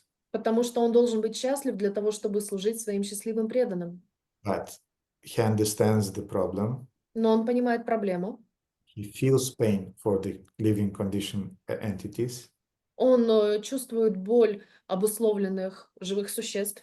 But he is delegating his compassion, Shakti energy to his devotees. Он делегирует свою сострадательную энергию Шакти своим преданным. Therefore, devotees are called Kripa Shakti Murti, Поэтому преданных называют Крипа Шакти Мурти, personification of Krishna's compassion. олицетворение сострадания Кришны. These devotees, they're traveling all over the world. И преданные путешествуют по всему миру. They're saying, dear Jiva, И они говорят, вы знаете, дорогие дживы, you are playing now an unconscious script in this cosmic drama. вы играете по бессознательному сценарию в этой космической драме. But you can play in a blissful drama in the spiritual world. Let's go there. Но вы можете играть в блаженной драме, в духовном мире. Давайте пойдем туда. And when such a devotee is recommending to Krishna somebody, И когда такие преданные рекомендуют Кришну кому-то, that dear Krishna, this is such and such Dasa or Devidasi, and I take responsibility for him or for her, and I fully recommend him or her. Please take him or her into your consideration. и тогда такие преданные приходят к Кришне и говорят, дорогой Кришна, это такая-то, такой-то Даса или Девидаси, я беру за него ответственность, я полностью за него ручаюсь, пожалуйста, прими его во внимание. Then Krishna is saying, okay, I'm trusting you, you're my dear devotee, and if you recommend, I accept. И тогда Кришна говорит, хорошо, я тебе доверяю, ты мой чистый преданный. Да, ты мой чистый преданный, поэтому пускай будет так. Give him a role in my lila, such and such lila. Дай ему роль в моей лиле, такой-то, такой-то.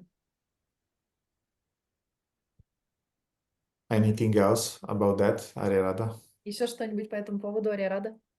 Thank you very much, Gurudev. I understood a lot. After the soul gets one of these roles in Krishna's Lila and he is in spiritual world after he's been in material world, What is Krishna's attitude towards such a devotee? yes, I mean, he has any difference between such soul and someone that has been in the spiritual world forever? Okay. После того, как Кришна принимает свою Кришналилу преданных после материальной игры, существует ли какая-то разница между тем, что было, и отношение Кришны, между тем, что было с этой душой в отношении в материальном мире и в духовном мире?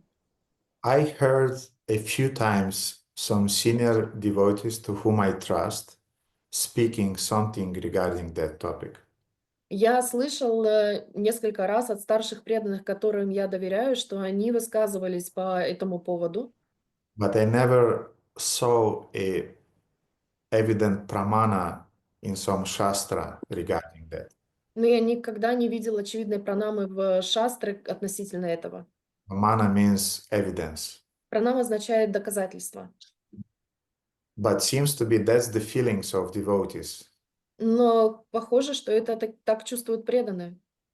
And they're saying И они говорят, that the soul that has been in the material world что душа, которая была в материальном мире and is coming to the spiritual world, и отправляется в духовный мир, Krishna is perceiving that soul in a very special way. Кришна видит эту душу очень особым образом. Why? Because that soul passed through hell and then came to the spiritual world. And that soul proved his desire to come back home, back to Godhead. Почему? Потому что эта душа прошла через ад для того, чтобы оказаться в духовном мире, и таким образом она подтвердила свое искреннее желание находиться там. And the Nitya Siddha souls, they always has been in the spiritual world. А души Нитья Ситха, они всегда находились в духовном мире. Their merit is that they never betrayed Krishna. И их заслуга в том, что они никогда не предавали Кришну. But still, the souls who betrayed Krishna in the beginning because they were foolish, Но, тем не менее, души, которые предали Кришну вначале, потому что они были глупы, but then they won again the trust of the spiritual master of Krishna by their dedication and devotion.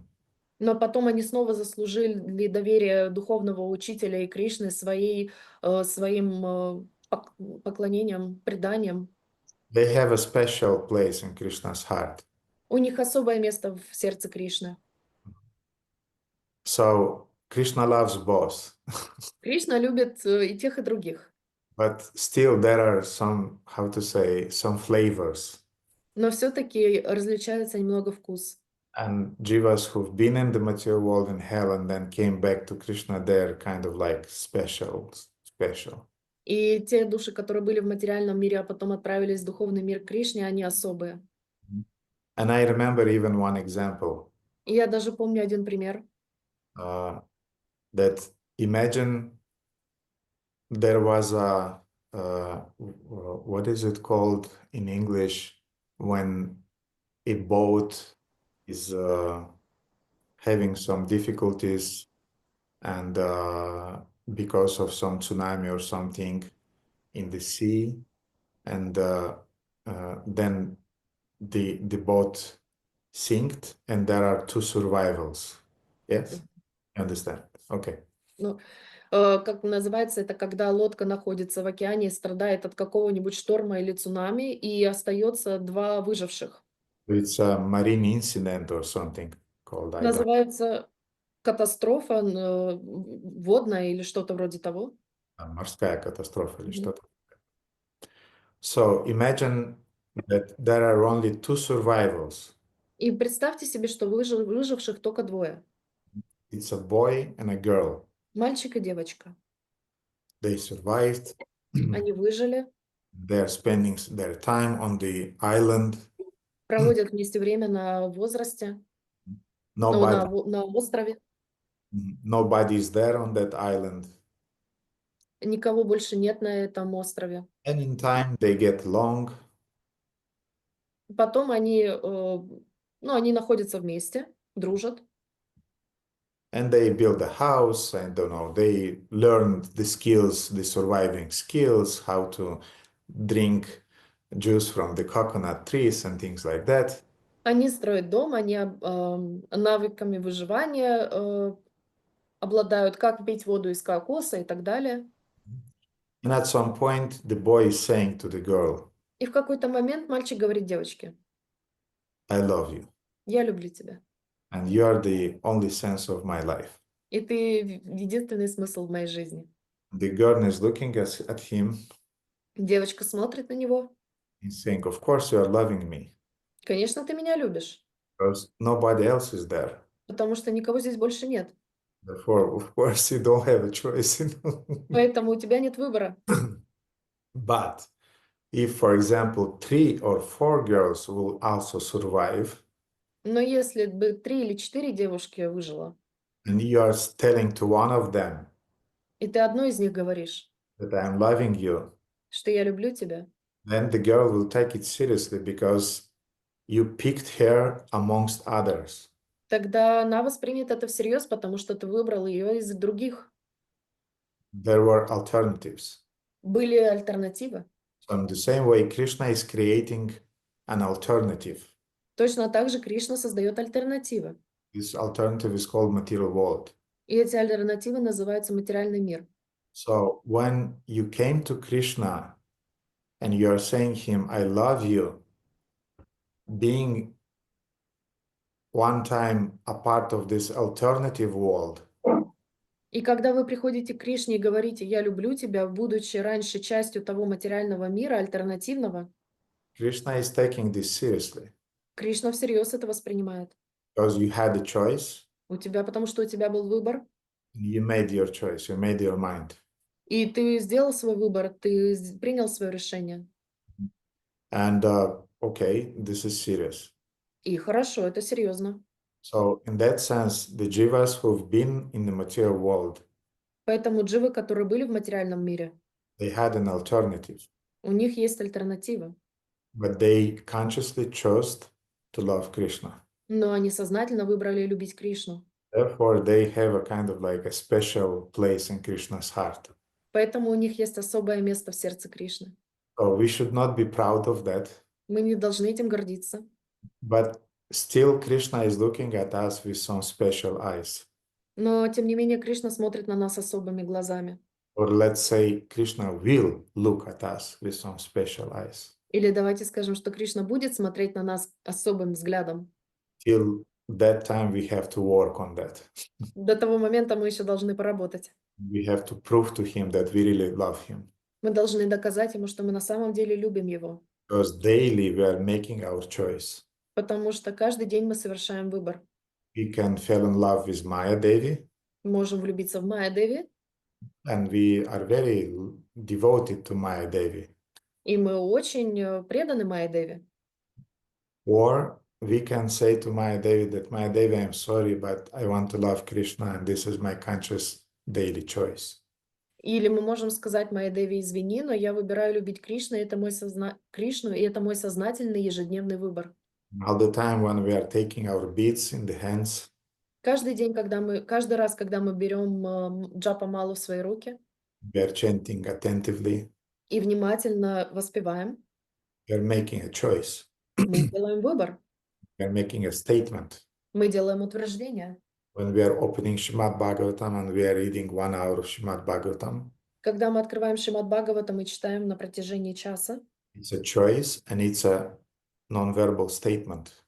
это выбор, и это невербальное утверждение. And Krishna is feeling. И Кришна чувствует это. I told you many times, Я много раз вам сказала. the girls are feeling immediately, do you love her or do you love somebody else? Девушки немедленно чувствуют, если вы любите ее или кто-то еще у вас есть помимо нее. It's the wives, you know, they feel even 100% of lust in the man towards other women. They smell it. Да, жены, они чувствуют на 100% даже какое-то незначительное проявление похоти в отношении другой женщины. Они немедленно это чувствуют.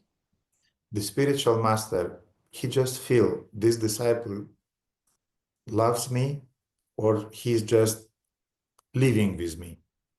Духовный учитель, он чувствует, он сразу же понимает, этот ученик любит меня или он просто находится рядом со мной. It's just a feeling. I mean, you cannot imitate love. Это просто чувство, вы не можете имитировать любовь. So in the same way Krishna is feeling, you love him, you made the choice, conscious choice, or you are just doing some routine. И точно так же Кришна чувствует, вы его любите, вы сделали сознательный выбор, или вы просто являетесь для него рутиной. So therefore, Radha, yes, Krishna has a special feeling towards those who, life after life, were proving their love and their will to go back home, back to Godhead, and to live with Krishna and play in his leelas there in the spiritual world. Поэтому Дарья Радха отличается видение Кришны тех людей, которые которые жизнь за жизнью, находясь в материальном мире, доказывали снова и снова свою любовь к Кришне и свое желание пойти обратно домой, обратно к Богу и участвовать в его играх, служить ему и любить его.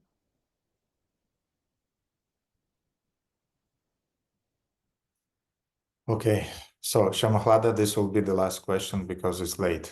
Шьямахлада, это будет последний вопрос, потому что уже поздно. Кришна, да, спасибо большое. Очень короткое просто к тому, что вы только что сказали, хотела уточнить.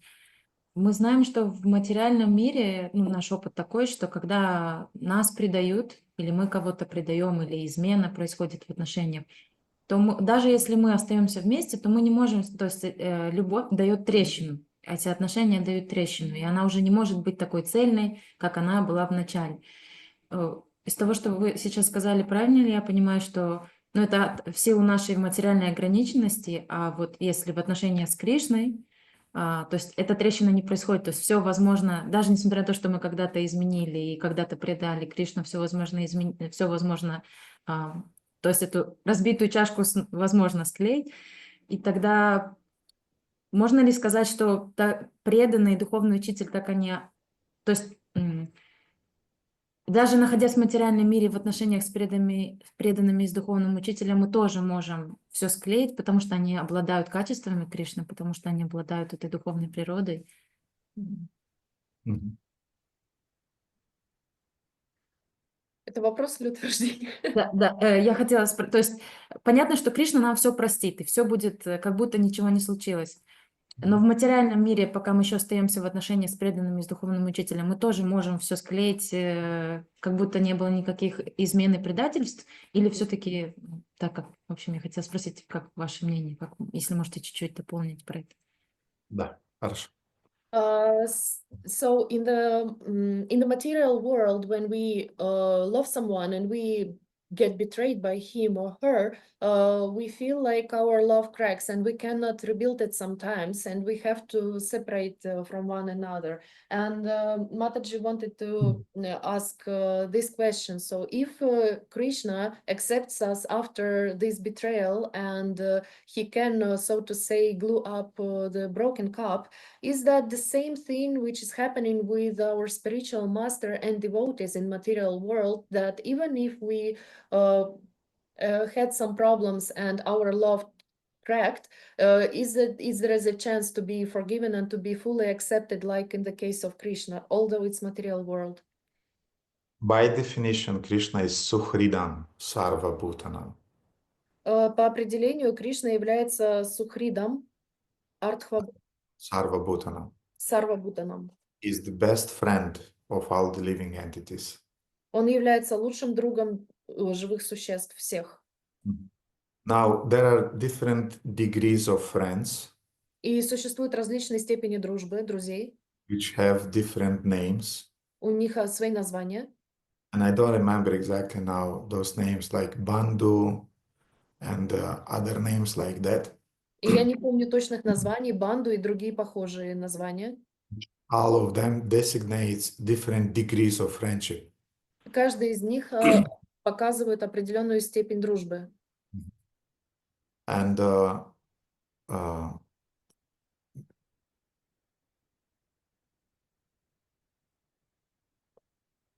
Krishna is called Suhridam. И Кришну называют Сухридом. Suhridam means the friend of the heart. Сухридом означает друг сердца. Now, in my humble experience in the material world, В моем скромном опыте в материальном мире, I had two types of friends. У меня было два типа друзей.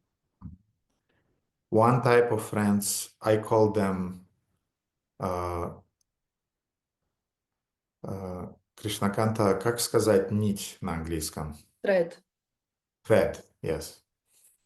So one types of friends are like threads, Один тип друзей, они как нити. and I had a so-called friend who told me once, И у меня был один так называемый друг, который однажды мне сказал, you know, you made a mistake, and I did a mistake, yes. ты знаешь, ты совершил ошибку, и в самом деле я ее совершил. And now that thread is broken, И эта нить, она порвалась. and we tried to knot it, Мы пытались связать ее, and we knotted it, и мы связали ее, but still the knot is there, но все равно узел там есть. and we'll always know that the knot is there. И мы всегда будем знать, что узел там есть, присутствует. And I want to say, unfortunately, our friendship did not work И я вам хочу сказать, к сожалению, наша дружба не сработала. because exactly of this mentality from the part of that so-called friend. И именно из-за этой ментальности, которая происходила от того так называемого друга. Because year after year, I was trying to beg his excuses. Потому что год за годом я пытался попросить у него прощения. Year after year, I was trying to win his trust. Год за годом я пытался его доверие возродить. His non-verbal answer was, I'll never forgive you, I'll never trust you, even don't try. А его невербальный ответ был таким: я никогда тебя не прощу, я никогда больше не буду тебе доверять, не стоит тебе даже и пытаться. So at some point, I just gave up И в какой-то момент я просто сдался. because I mean, he is not interested in a relationship, then that's it. I accept. Потому что если он не заинтересован в наших отношениях, тогда я сдаюсь, и на этом все. But I have other type of friends, Но у меня есть другой тип друзей, which I call them these Japanese cups. которых я называю этими японскими кружками. I made stupid mistakes towards them, Я сделала по отношению к ним очень глупые ошибки, and they forgive me. и они меня простили. Then again made some mistakes, И я снова сделала эти ошибки, again forgave me. и они снова меня простили. Like Japanese, you know, when they have these China cups, Japanese cups made from earth, you know. Как в Японии, вы знаете, есть эти чашки фарфоровые у них. When a cup like that is falling down, Когда такая чашка падает and is breaking, и разбивается, what the Japanese are doing? что делают японцы? They're gluing it with gold. Они золотом склеивают ее. You can imagine that a cup that, before being broke and after being broke, the cup that is been broke and glued with gold is much more valuable than a normal cup. И вы можете себе представить, что чашка, которая до того, как она упала, была простой чашкой, а после того, как она упала, ее склеили золотом, она является более ценной. Yes, Shamahlada, please keep your hand because I want to see it because I'm replying. No, yeah, that one, please. Thank you. Гурудев, простите, у нас отключили электричество, и я чуть-чуть пропустила, но я потом послушаю. У нас что-то ремонтируют и отключили электричество. Я повторю. So there is the second type of friends, which I am calling these Japanese cup friends. Итак, у меня есть второй тип друзей, которые я называю эти друзья японская чашка. When a Japanese cup is falling down, is getting broken, Когда эта чашка падает на пол и разбивается, then the Japanese people are fixing it, are gluing it with gold. тогда японцы, они склеивают эту чашку золотом. And you can imagine that a cup which is glued with gold is more valuable than a cup which wasn't broken. И вы можете себе представить, что чашка, которую склеивали золотом, более ценна, чем чашка, которая была не разбита. So I have the second type of friends who are like this Japanese gold glued cups. И вы можете себе представить, что у меня есть также друзья, которые подобны этим склеенным золотом японским чашкам. I made mistakes towards them Я совершил по отношению к ним ошибки, with their emotional maturity, human kind hearts. They were gluing those relationships with gold.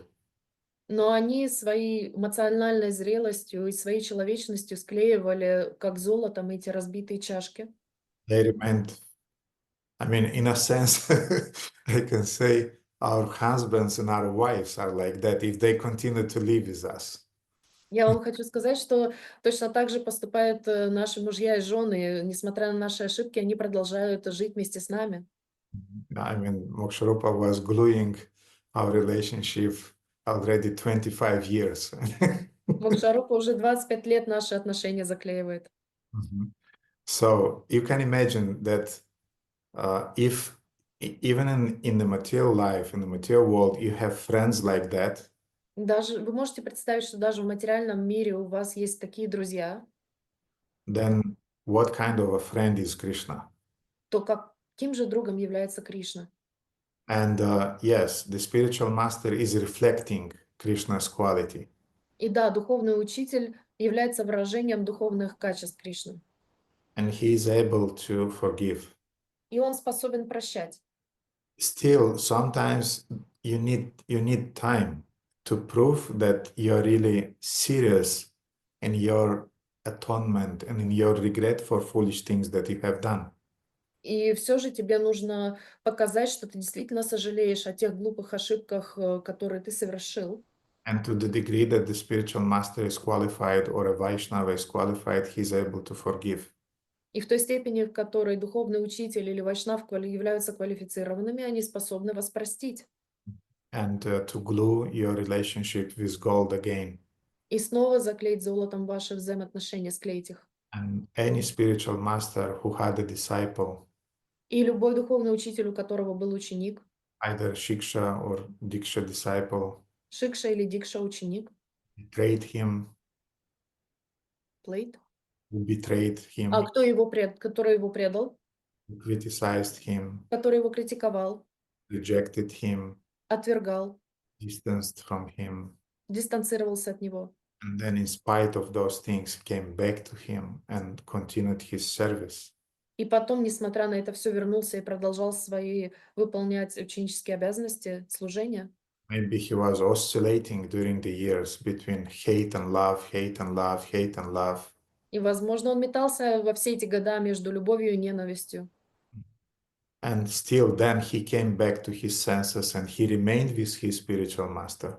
Но, тем не менее, после этого он вернулся в свои чувства, в свое сознание, остался рядом со своим духовным учителем.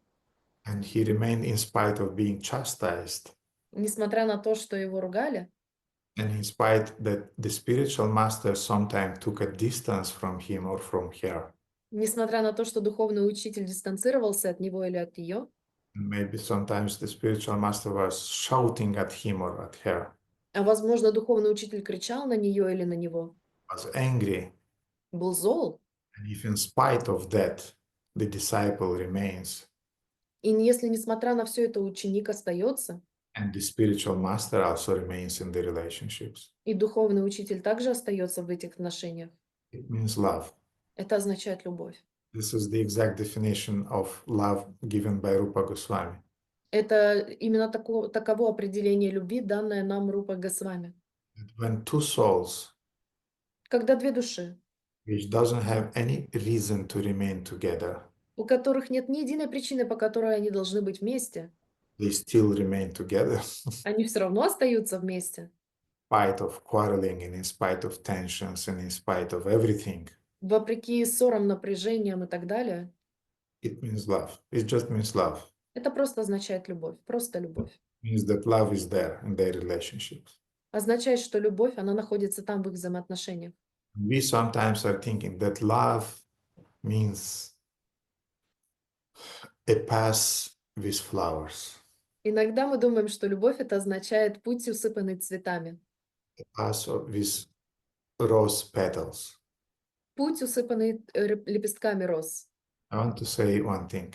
Я вам хочу одну вещь сказать. Love is a path, Любовь это путь, but not with rose flowers. но не с цветами роз, with rose thorns. а с шипами роз. And if you walk this path in spite of those thorns, И если вы пойдете по этому пути, несмотря на шипы, it means love. это означает любовь. So you have to win your love. Вы должны завоевать свою любовь. Therefore, don't be afraid of this dynamic of human relationships. Поэтому не бойтесь этой динамики взаимоотношений между людьми. I want to say personally, I hate this statement that love is like a thread. If it was broken, then you bind it, and you all the time you see this bind. I hate this example, and I hate these people who are following this philosophy. Я вам хочу сказать, что я ненавижу этот пример о том, что если два человека, они связаны нитью, и вы всегда можете эту нить связать заново, быть вместе. Я ненавижу и это сравнение, и тех людей, которые... Нет, Кришнаканта. Да. Да, наверное, слово «ненавижу» оно слишком твердое. Maybe the word I hate is too strong. But let's say I'm not fond of this. Я не приверженец, я не люблю этот пример, что взаимоотношения как ниточка, если ниточка оборвалась, сколько бы ты не пытался ее там Связать. завязать, эти узлы будут видны, и она будет выглядеть ужасно. Only people who have envy can say things like that. Только люди, у которых есть зависть, могут говорить такие вещи. People who cultivate love, И люди, которые культивируют в себе любовь, they'll glue their broken relationship with gold. они склеят свои разбитые взаимоотношения золотом. Now tell me at least one example of easy human relationships. И дайте мне хотя бы один пример легких взаимоотношений между людьми. Who can say that their relationship with their mothers were impeccable? Кто может мне сказать, что их взаимоотношения с матерью были просто идеальными? Not me. Не я. Relationship with fathers. Отношения с отцами. Oh, sometimes it was a nightmare. Иногда это было просто ночным кошмаром.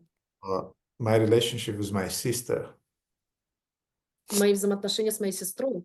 I mean, it's a love-hate relationship going on. Это взаимоотношения любви и ненависти, которые продолжаются годами. And we'll kill for each other. И мы друг за друга убьем. Друг за друга мы убьем, если нужно будет. But we may kill each other sometimes. Но и друг друга мы можем убить, если нужно будет. Your relationship with your grandfather or grandmother, the same thing. Ваши взаимоотношения с вашим бабушкой или дедушкой то же самое. So, but you have a special bond. Но у вас есть особая связь. Therefore, devotees sometimes they have this idealistic understanding that my relationship with other devotees will be rose petals. И поэтому есть такое идеалистическое понимание у преданных, что мои взаимоотношения с преданными будут как путь с цветами роз. I'll not say the name, but I just received yesterday a letter from a disciple, lady disciple. Я не буду говорить им, называть имена, но я вчера получил буквально письмо от преданной. She said that all these trips to India together with your group Все эти путешествия в Индию вместе с вашей группой, is like a grinding mortar. это как мельница. My false ego is grinded there. Мое ложное эго там просто перемалывается. And I'm going to reply that yes, that's exactly what I was looking for. И я отвечу ей, да, это именно то, что я хотел, чтобы произошло. That's exactly why I'm taking disciples with me to India. Это именно та причина, по которой я беру с собой учеников в Индию. Grind your false ego there. Чтобы перемолоть ваше ложное эго там. And to show who you really are. Показать вам, кем вы являетесь на самом деле. So anyway, so sometimes we are thinking, yes, that the relationship with God brothers, God sisters will be rose petals. Да, иногда мы думаем, что наши взаимоотношения с духовными братьями и сестрами будут усыпаны цветами, лепестками роз. It will not be. Don't have false expectations. Не будет так, не имейте этих ложных ожиданий. It will be a path of thorns. Это будет путь, усыпанный шипами. And if you walk that path, it means loyalty and it means chastity. И если вы пройдете по этому пути, именно это и будет означать верность и лояльность. The same thing in the relationship with the spiritual master. И то же самое во взаимоотношениях с духовным учителем. Sometimes you love him, sometimes you'll hate him. Иногда вы будете его любить, иногда ненавидеть. Sometimes he'll praise you, sometimes he'll chastise you. Иногда он будет вас хвалить, иногда он будет вас ругать. But if you remain together, Но если вы останетесь вместе, then that gold will be there. там будет это золото. So in the same way, Krishna, we betrayed him at least 8,400,000 times. И также и с Кришной мы его предали по крайней мере 8 миллионов 400 тысяч раз. You know, you sometimes when you are quarreling with some of your friends, you just leave him. Иногда, когда вы ссоритесь с каким-то своим другом, вы просто уходите от него. Just unfriend him from the Facebook. Вы просто убираете его из друзей на Фейсбуке. Krishna still remains a loyal friend on our Facebooks, life after lifetime. А Кришна все равно остается преданным другом на нашем Фейсбуке жизнь за жизнью, Not leaving us. не покидая нас. He remains in our hearts. Остается в наших сердцах. He's always ready to glue the relationship with gold. И он всегда готов склеить наши взаимоотношения золотом. So this is my understanding, Shamakada. You asked for my understanding of this subject. This is my understanding. Таково мое понимание этой темы. Шримахлада, ты попросила моего мнения, оно такое. Спасибо большое. Спасибо, Иван, за замечательный вопрос. Okay, time to finish. I'll show you the deity, or let's say, I'll show you to the deity. Итак, наступило время заканчивать. Я покажу вам божеств, а точнее, я покажу божествам вас. And then we'll finish the program. И на этом мы закончим программу.